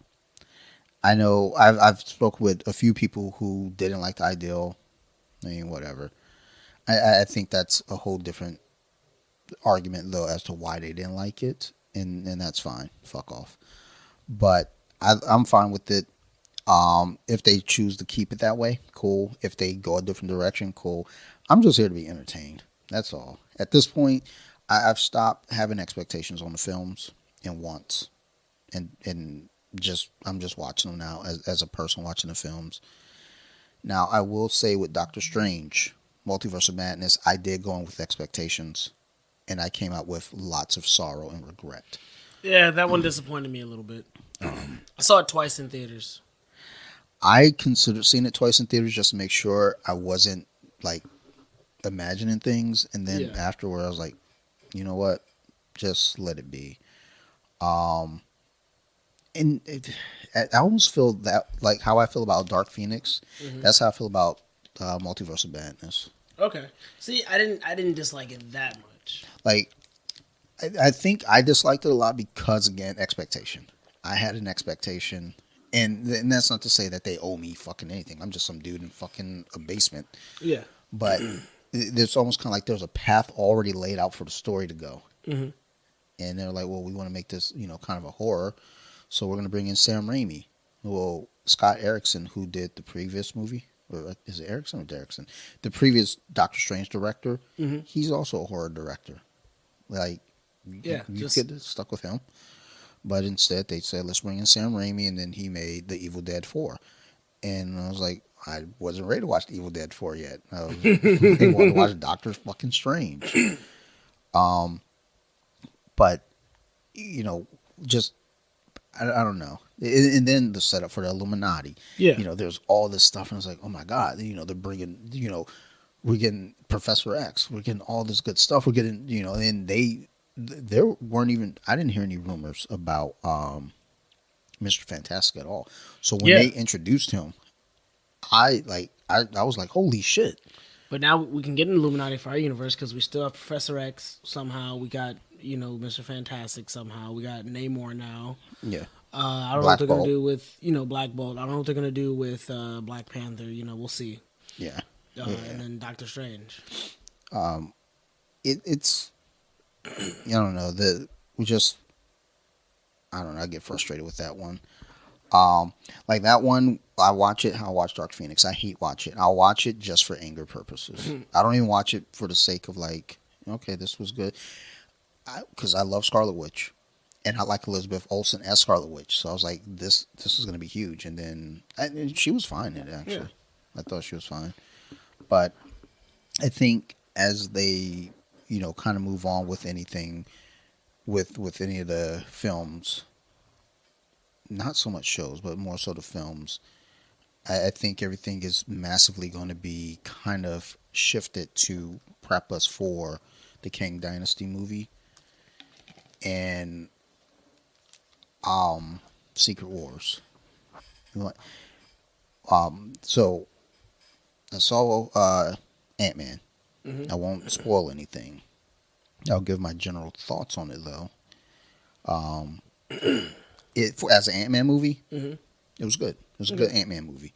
It was as expected for an Ant-Man movie. It had the silliness to it. It had the serious, ramifications that you need for a film. It still had the family feel to it. Yeah. As any of the Ant-Man films kind of, give you that. As a movie that kicks off Phase 5,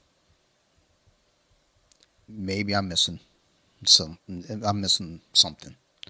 It didn't feel strong enough. And again, this could be because we're spoiled. There's expectation of, okay, well, we got Thanos. We know Thanos was the big bad. We get King, and I feel like maybe we shouldn't have got King yet.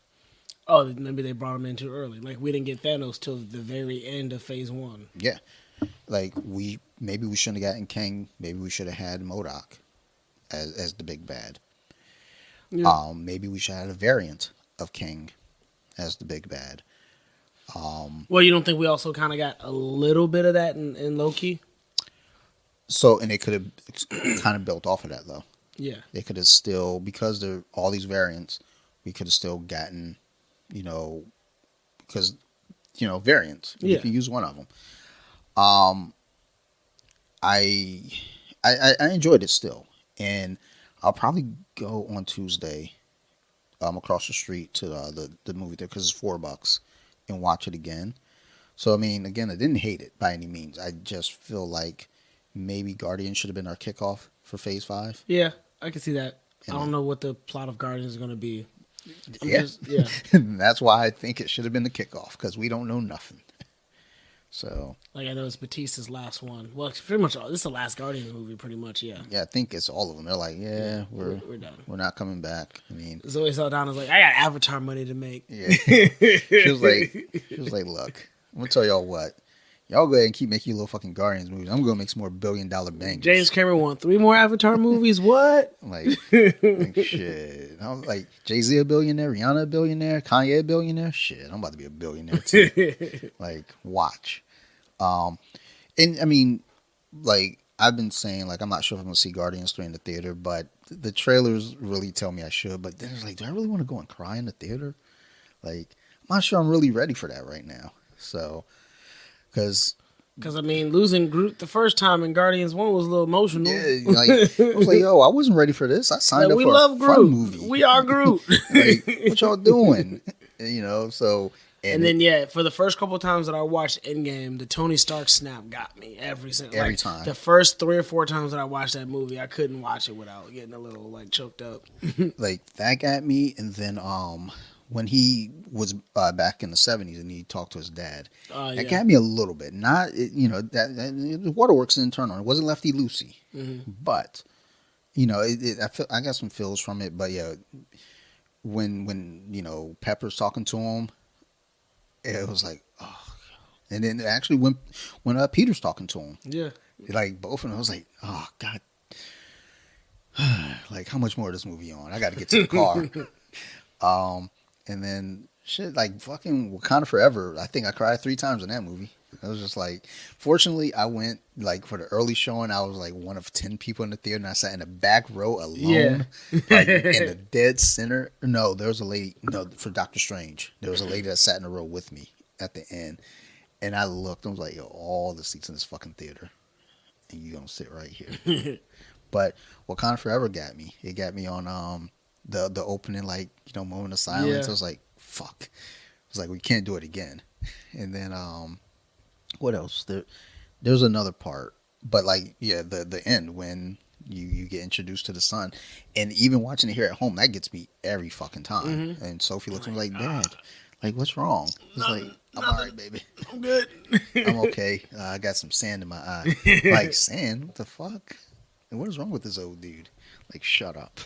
But yeah, I'm actually starting to feel the same way because me, like I love my Marvel, I love my comic books, but Star Wars was really where my heart's at, and it's almost getting to be too much Star Wars for me. Yeah, I think all of it. Again, this used to be special. I used to get made fun of coming up my whole life for being a Star Wars fan. Now everybody loves Grogu or Baby Yoda. Everybody watches Mandalorian. Disney's made it so which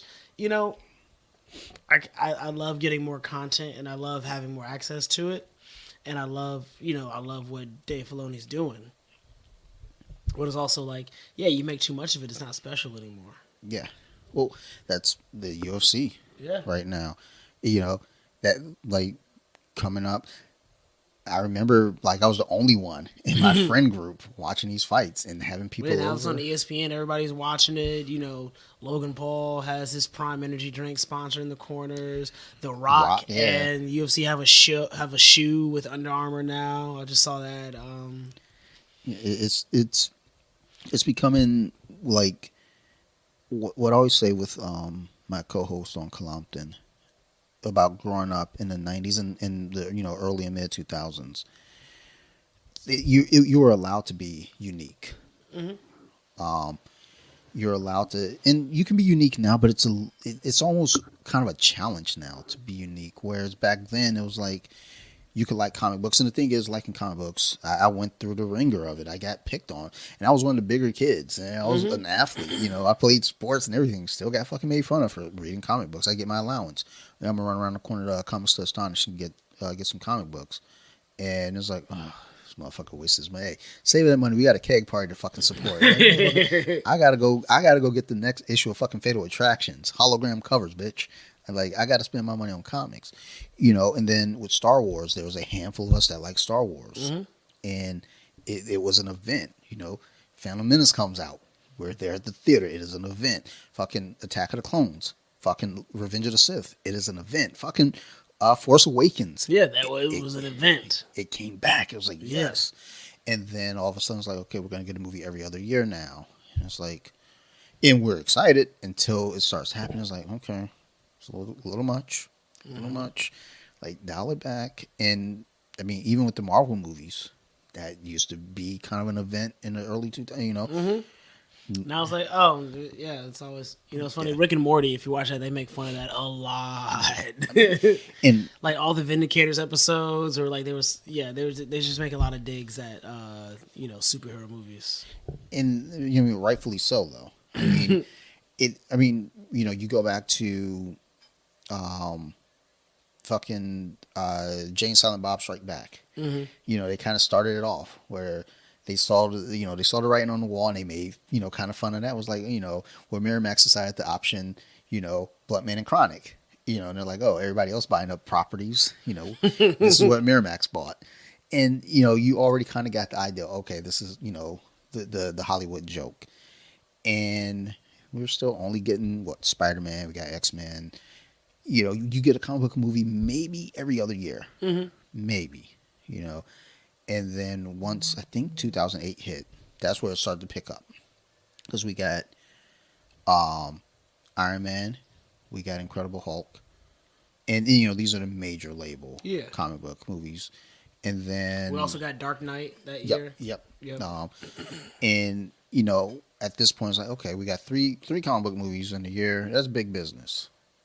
And then all of a sudden, it starts to roll. And they got to keep up with the studios. All got to keep up with each other. Yeah. And I think that was kind of the downfall of the Snyderverse, because Warner Brothers was like, well, we see what Marvel's doing.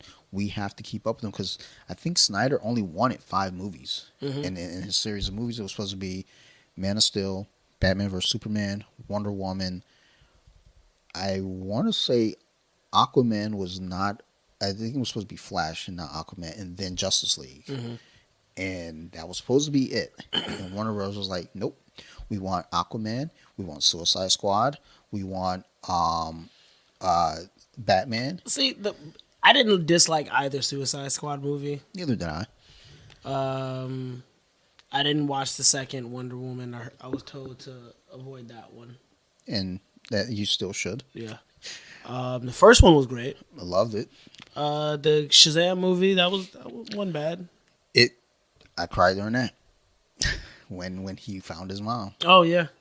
Then I don't want to talk about it. Yeah.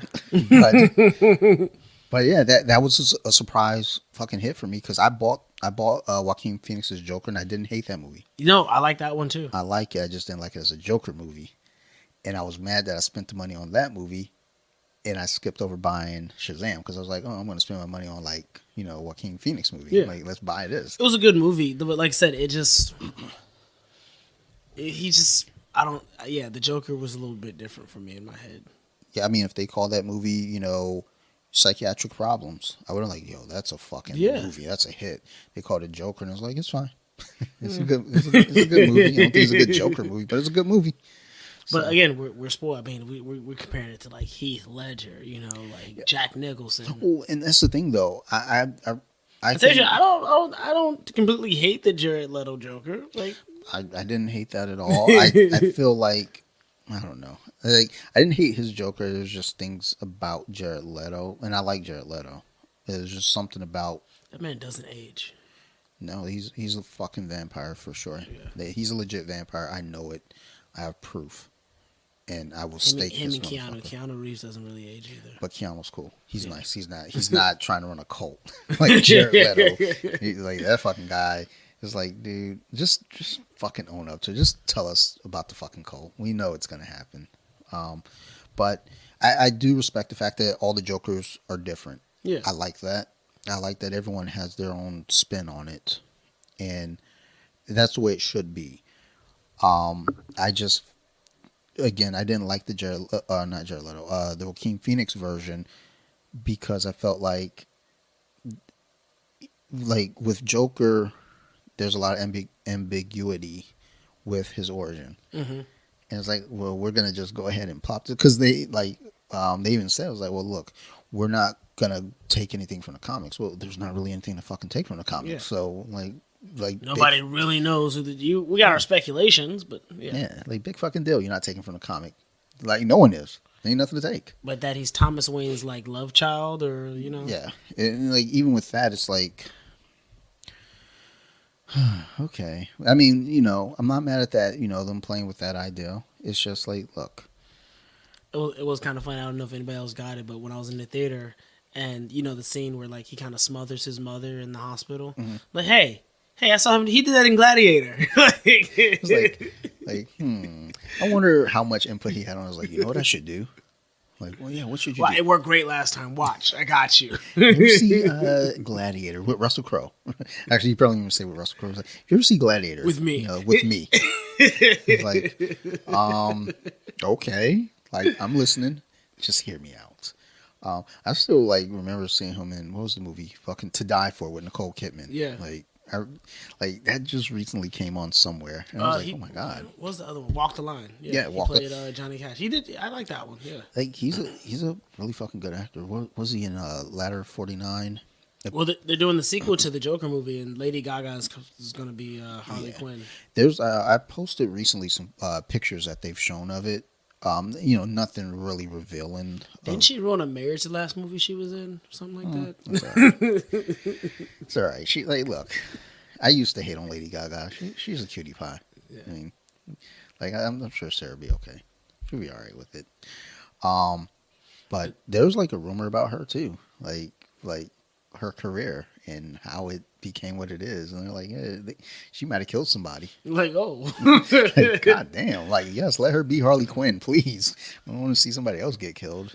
It's funny. The girl that I'm dating now, she's super her music taste is super Taylor Swift, Jonas Brothers, Demi Lovato. She was one of the few lucky ones that got tickets to Taylor Swift's concert. She's going to Pittsburgh. For the Jesus. Probably shouldn't give her location out like that. It'll get cleared out. It'll get edited. But no, yeah. So she's diehard Taylor Swift fan, and me being a Kanye West fan. You can imagine the conversations that we have from time to time. Hey, lately, we've been having some Kanye conversations in the house because I follow things on TikTok, but I don't ever know who I'm following on TikTok. I just let the videos come up, but. This one page I follow, they always talk about hip hop producers and samples and god damn, dude. Anytime they put up something that Kanye's done and I'm listening, I was like, yo, I'm so sad. I'm so sad for this dude because I'm not mad at it. I'm just so sad. I'm like, bro, just bring it back. Just bring it back. Dude, I went back and listened to those first 3 albums. Yeah. And it's like, yo, this shit is magic. Graduation, I think, is my favorite Kanye. Graduation or Dark Twisted Fantasy are my 2 favorite Kanye albums. I think Sarah likes Dark Twisted Fantasy. Graduation, I love Graduation. But fucking College Dropout or that was prime, that was original Kanye. And that's the thing. Listen to that. It's I play it back and I'm just like, okay, weird comparison here. But, hear me out. So, when I listen to that first album, I can hear this dude having fun with the album. He's experimenting with things, and... Well, nobody took him seriously back then. He was a producer. He wasn't a rapper. Exactly. Yeah. Now, an album that I also listened to by a pop artist. You hear the first album, same deal. He's having fun with it, because no one's taking him serious. It was Justin Timberlake. You listen to his first album, it's a fun album. I was like, huh. Now, they don't compare in the sense of like which one's a better album. I'm gonna listen to fucking College Dropout all the time, but I still like that first Justin Timberlake album. But It was the second one from what's it? Future Love. yeah, Yeah. you know, what was wild. I remember my grandma got in my car and I had that CD, and my grandmother like "Sexy Back" was on, and then it goes to the next track, and she goes, she's like, "What is this? This is pretty good." And I was like, "What's the name of this album?" I feel like she knew. I think she was fucking trolling me. She goes, "What's the name of this album?" And I'm like, "Future Sex Love Sounds." That's the. I don't know if you've got through the movie You People yet, but there's a scene with Eddie Murphy and John Yeah. in the car. Like, oh, I like this song. What's the name of this Yeah, I was song? like, "What's the name of the song?" Something in Paris, like some. A group of friends in Paris. He was like, "Yeah, I like the song. What is it about this song that you like?" Like, You know, it's just a group of friends with a Parisian backdrop.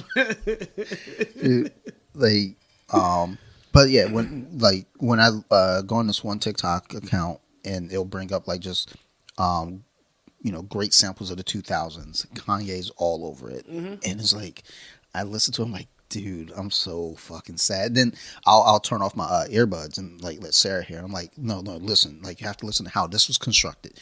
Like, you see this part right here. All right, now hear this part. Now listen. Now look, he speeds it up. Like, okay, now you hear the original. Now you hear what he did. And she's like, okay, no, I hear it. You know, She just doesn't get it. like I feel like she's trying, but it's like she's just like, okay, shut the fuck up. Like I was reading, I was like, no, but you have to hear it. But it, like, I don't know, I get so like sad. It's like, damn, dude, what happened, dude? Is that the Kardashian curse? Yeah. I mean, You everyone. know, I thought he might have beat it for a while, but he didn't. Like, he was on a good path. Yeah. And then Pete Davidson figured it out. He was like, I gotta go. Yep. Get the fuck out. I can't stick around. I mean, Bruce became Caitlyn. Lamar started smoking crack. Kanye started hating Jews. It's like, Who else was in there? Reggie Bush? Didn't Reggie Bush date oh with him? yeah, Reggie Bush. Like, what happened to him? Like, I wonder. Like, but do you have to have a kid with him? That's what it is. You gotta have a kid. Because I think he got out of there. He was with Kim, and he was like, Yeah. I gotta go. Same, Well, no, he got his Heisman's taken away. Oh, he did. Yeah. No, they got him. Ray J got famous for it. Like I don't think he had. Well, because he was in before. Yeah, that's what He it was was. Like, but I mean, even with that, now there's controversy coming up over that because they're like, yeah, no, their mom was trying to make us make another one. Yeah. What the like, ew. Yeah. Like, No, I like. There's that whole conspiracy that no sex tapes are ever really leaked. It's kind of like a publicity thing. yeah, like the Paris Hilton thing. It was like she did some show years ago. She was talking about it a little bit on there, and it's easy for us to forget that they are people because she's like, I was so embarrassed and da. I was like, and I remember the first time I was like, shut up, no, you weren't. And it's like, well, I guess you were because what was going on.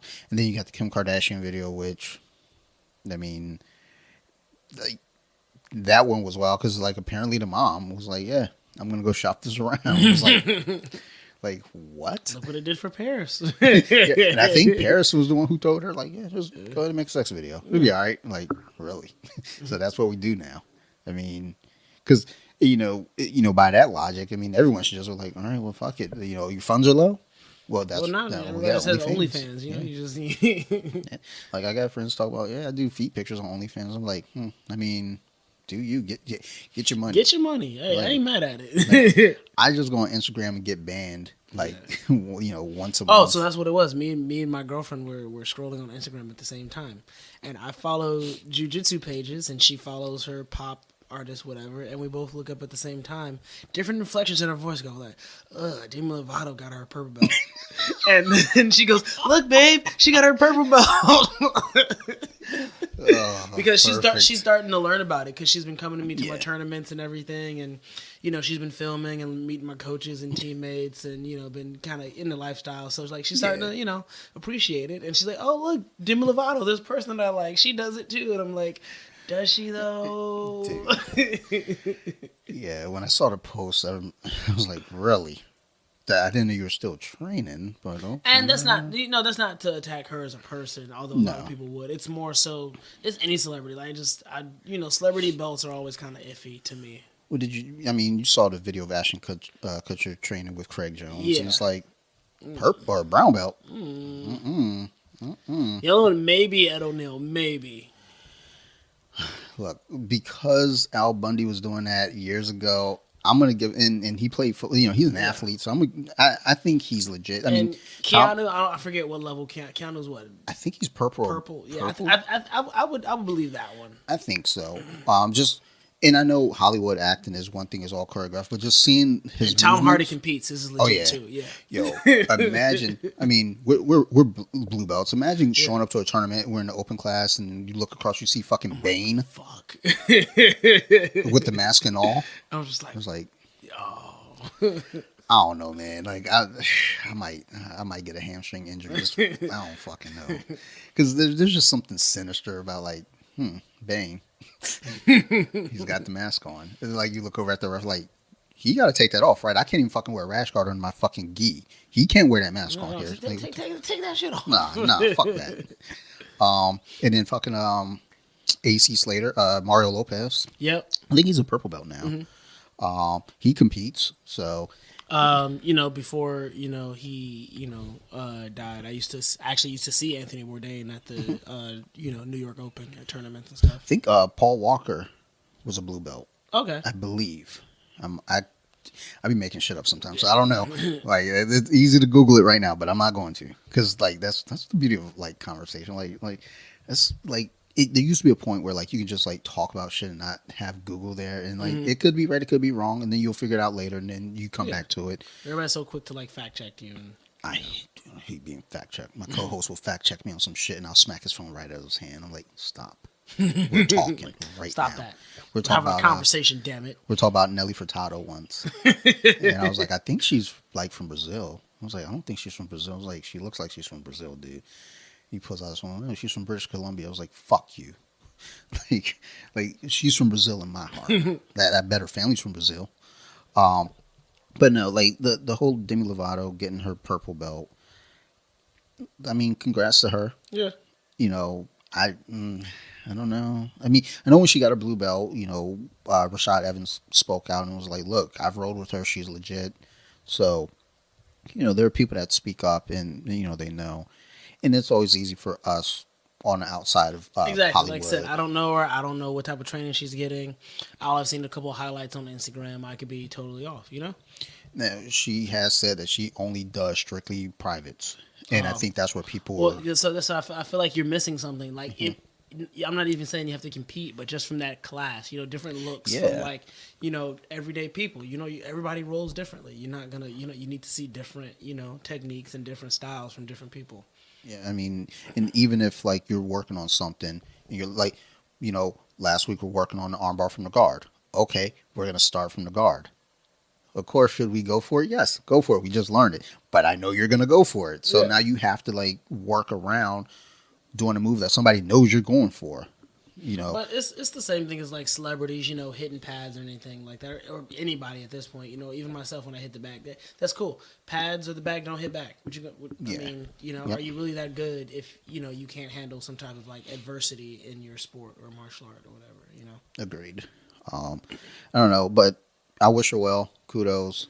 I saw someone put up a post in defense of her, and basically saying that everyone attacking her, it's just sexism. And it was like, no, I mean, it's just questionism. Oh, no, I have no problem that she's a woman. It's the fact that she's a celebrity. Like, well, yeah, it's like, again, Ashton Kutcher, he's apparently a brown belt. I don't buy that either. Like, it doesn't look like it. Again, I'm just a guy. Yeah. and what is it? Guy Ritchie, he used to compete. Yeah. He's a black belt. Maynard from Tool, he's a black belt. He just opened a gym, apparently. Oh, yeah. I did see that, yeah. So, it's like celebrities doing it and owning it, cool. But then there becomes a question of like, I think Vince Vaughn is training, Jonah Hill is training. I think all of Justice League except for Affleck was training. Yeah. Affleck was like, fuck y'all. I think I have seen like Momoa and a gi or something. Yeah. Well, I don't fuck about Ezra Miller. I hope somebody bow and arrows him. I don't think he should be. He should definitely. I hope he gets buggy choke. He looks the type. He looks like the type that would try it and fucking snap his leg in the midst of trying it. Gal Gadot has been seen in the gi. Who else is the fucking Justice League? I can't remember now. Oh, Henry Cavill. Yeah. He's been seen in the gi. Um, and then there was someone else. I can't remember now. My brain is fucking fogged up. But the whole thing is with celebrities training, it's like, is it just the hype train now? That everyone's like, oh, well, jiu-jitsu is the cool end thing. Let's go do it. Or is it something that you're like, look, I genuinely want to do it. I mean, Anthony Bourdain, he was competing. It's like, okay, that's legit. You know, when you see celebrities training or competing, you see them in the actual class. That means something. And that's not to knock anyone taking privates. I mean, fuck, I wish I could afford privates. Yeah. I mean, dude, if Instagram stopped fucking around and give me my money, like I might go get some privates. I don't know. It helps, but so I'm not knocking her or Ashton Kutcher for taking privates. It's just like, are you getting live looks though? Yeah. Are you getting pushed? Because if not, I mean, sure, you earned it off the the ideal of knowing how to execute the move in itself and explain the move maybe, but if you get bum rushed. But I'm gonna say, yeah, I know a lot of great moves, but like, how can I execute those moves like under pressure when I have someone my same skill level or better than me, all up in my face or blocking everything I try to do, Yeah, I have like tons of video of me like doing the move, like just drilling the move. I was like, okay, that looks good. That feels smooth. And then when you see me rolling, it's like, fuck. Like, if this motherfucker's shoulder pressure don't fucking let up, like I'm trying to fucking, get a fucking omoplata. It's like, meanwhile, when I'm drilling, when I do some inverted like bullshit, or berimbolo somebody, I look great. Yeah. But then I try to do it like in the room during sparring. I'm like, I look like an idiot. I tried to do something to you a couple weeks back, and it just felt dumb. It was like I went to do it, and it was almost kind of like when I don't remember what it was, but it failed, and it was just kind of this sense of like, from you, I felt like, how dare you? I was just like, fuck. Like, all right. Did you try to like triangle me or something? No, probably not. I tried to Kimura. I already know. I got funky shoulders. But what it was is like, the way I was trying to do it though was like, because I know I'm not going to get you to top from Kimura, it was like I was trying to get the sweep, and then like you just kind of hopped my legs, and I was like, yeah, I remember that. I kind of hopped over. I feel a little stupid now. Like, and I know better. It was just that sense of like, I can do this. Like, I believe in me, and it's like, nope, not today. I don't. Yeah, no, but everybody makes it. Like I at the Atlanta Open, like I was killing the dude, and this was in my weight division. I was killing the dude. I was up the whole time, and then I made a tactical error, and I let go of one submission for something else, and he got like a cheap 2. Like I think I tried to pull guard, and he had like a grip on me or something, so he got like the 2 points for the takedown. Of and course, there was like 30 seconds left in the match, and so. But if I had just stayed on the original submission, I had him like an omoplata that I should have just like stayed on. But my brain is weird, and I got bored and ditched it. I think that's something that's like overlooked though. It's like our boredom when we're doing something. It's like, it's not that we give up on the movie because we don't think we can get it. I think. Well, yeah, he was like, I had him there. I could have just held him to the rest of the match, but I'm like, all right, let me try something else, see what else I can do, And then it's like, yeah. Because I've done shit like that where I'm like, I'm just doing something. It's like, let's try something different. Like I got there's an opportunity here. Let me try something different, and I fuck up, and I'm like, yep, that didn't work. I feel like if I had just been, more patient and just listened to my coach. Yeah, well, that is the key. Yeah. But, all right, well, we've been going for a fucking while here, son. Like, it became what I thought it was going to become. Just all over the place. Hope I gave you some good content. I feel like we were just like, I feel like I was just talking to my buddy, We were just. And those are always my favorite episodes. Is like where we're just talking. It's like the only reason I even notice that we're on the show is because I have to keep looking back to make sure that the sound is not fucking getting weird on me.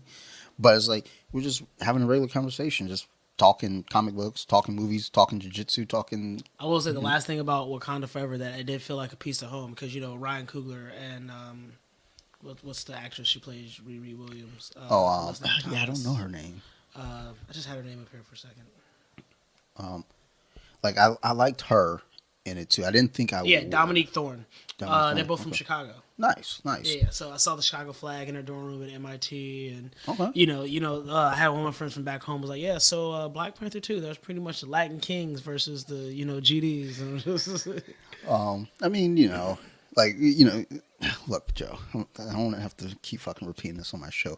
We are not promoting Chicago here, all right? This is a Detroit only show. Detroit. This is Detroit only here. Nah, but no, that I always like to think too, whenever any kind of Midwest representation gets put out there, it's like, all right, like we're still part of. My mom went to Michigan State. All right, I mean, go Sparty. All right, I see. I mean, we more of a Ann Arbor family here. My uncle went to Michigan State. No big deal, but still Ann Arbor. Grandma went to Ann Arbor, so like who puts the food on the table when I was growing up, it was grandma, not my uncle. So, but he still cheers Michigan too. It's just I don't cheer Michigan State, unless they're playing Ohio State. Then it's like oh word, yeah, fuck Ohio State. Like that's what we doing. I think one of my cousins went to Ohio State. Now I don't know who it is. Like for good reason. I don't talk to her anymore. But Joe, this has been fucking great. A lot of fun as always. Thank you for doing this. And before we get out of here, any shout outs, mentions you want to throw out there? Nothing crazy. Like I said, I'm Joe Huggins. Like I said, I'm doing my personal training thing and teaching some cardio kickboxing. So you can always see me on my Instagram. That's at Average Joe. Everything's kind of abbreviated, spelled kind of funky, but find me on there. Just it's pretty much what I do, my jiu-jitsu and just athletic life. I'll be in Dallas 2 weeks from now. Competing in the Dallas Open with IBJJF. Doing some finishers only, submission only tournaments, some other stuff like that. So, nice. One note about your Instagram. When your Instagram got hacked. Oh yeah, this is a new one. I got hacked about a year ago. Yeah. I kept fucking with the hacker. They would shoot me a message every other week. Like the first time they had me though, because they said my auntie. And they're like my auntie, and when they say auntie, I was like, that sounds like something Joe would say. So I was like, all right, you got me. We started talking, and then I was like, wait a minute. I just feel like my friend should know me well enough. I wouldn't ask for money over social media. Well, and that's where it got, because the conversation was fine. And then we said, my auntie, because that's how it went. It was like, how you feeling, man? What's going on? I was like, I'm all right. My auntie's not feeling well. And I was like, damn, dude, I'm sorry to hear that. Still felt genuine. Yeah. And then it was like, I was wondering if I could borrow $100. I was like, like, Joe's never asked me for money before. Like, not that I wouldn't give you $100. In our, medical climate in the United States, what is $100 going to do for my auntie? It was like I was sitting there, it was like, okay. And then I said to the scammer, I was like, yo, man, text me real quick. Yeah. And then it went silent. So there were a couple people that actually did like end up sending them. I felt so bad. It was like one or two though. I was like, come on, bro, like that's me. I'm like, I'm not gonna hit you up and I'm not gonna slide in your Instagram DMs to ask you for $100. Like, and that was the thing. It was like in my head, I was like, like I feel like there's other people he would go to first, like before me. But let's test. It was like, yo, shoot me a text real quick. And there was silence. Then a week and a half later, I get another message saying, "Yo, I'm locked out of my social media." And I was like, "So what? I was a dummy. They got another friend of mine. You might remember from back in the day, but he actually has another jiu-jitsu cat, and they got his account like that. And he hit me up saying, "Hey, I got locked out." And I had just seen this dude like last week, so I'm thinking, "All right, yeah, he just needs me to." I wasn't thinking. I was like half drunk at a bar or something. And it was just So I danced the dance a little bit with them. Yeah. I wanted to see how far I could go, and they almost got me, even though I knew it was a scammer. But I was trying to fuck with them. Yeah. And they fucking got me. Well, they didn't get me. They almost got me, because once I got the text message saying from Instagram saying, "Hey, confirm," I was like, "Ooh, yeah." Nope. They locked me out of all my stuff. I was like, I've fallen for this. They got another guy at the gym too, and he did the whole facial recognition, and they can like. I just said fuck it, and I just created a whole new account. Yeah. Once you made the new account, I was like, okay, cool. So I saw it like popping up on all my others, and I was like, okay, got it. He's good. But even then, the scammer kept coming back. No, people kept saying that, like, the scammer kept trying even after like I blocked it, and I told people, just block that account, man. Like, don't even like. So I started sending screenshots of the previous conversations and was like, hey, so you already came to me. See, we talked. Go away. Then they come back again a week later. Mm-hmm. But when they almost got me because I was trying to be cute, that's when I was like, all right, stop fucking around. I'm done. I'm sorry. I'm stupid. But yeah, I'll put your info in the show notes and everything so everyone can find you. And as always, everyone listening, thank you. Appreciate all the support. Everyone that's listening, you all are fucking great. And in some of the episodes, the sound quality's been a little funky because my internet has been out. So when I'm doing remote episodes, I've been recording from my Bluetooth earbuds. So the guest sounds great, but I sound really, really out of sorts. So I do apologize for that. I'm working on getting everything situated. There's going to be another episode or two that are going to come out with that sound being a little funky. So again, I do apologize. Just bear with me. But if y'all have any questions, concerns, criticisms, feel free to reach out to me. You can always find me on bjj.wiki on Instagram or Off the Mat Podcast on Instagram. Always want to give a big shout out to Nerd Rage Radio, Bobby, Chris, Joe, Marilyn, Phil, Raul, Ricky Ticky. I keep saying I need to put the fucking bug down here so I can see everybody's name, but you all know who you are. I love you. You know, much support from all of them. Also shout out to my other podcast, So You Like Horror. If you like scary movies and shit, go check it out. Right now we're in the midst of doing Horror by the Decades. We just dropped an episode on the 1930s with my good friend Manuel. Go check it out. It's a lot of fun. Just two friends having a general conversation about horror movies in the 1930s. So that's out now. And the next one's going to be on the 1940s. And then we're going to do Leprechaun for St. Patrick. It comes out on St. Patrick's Day. So be ready because we're about to have a blast. Leprechaun going to the hood. And then that's it. That's it. Love you all. Thank you. You guys keep listening. We're going to keep making these shows, everybody. Thanks and bye.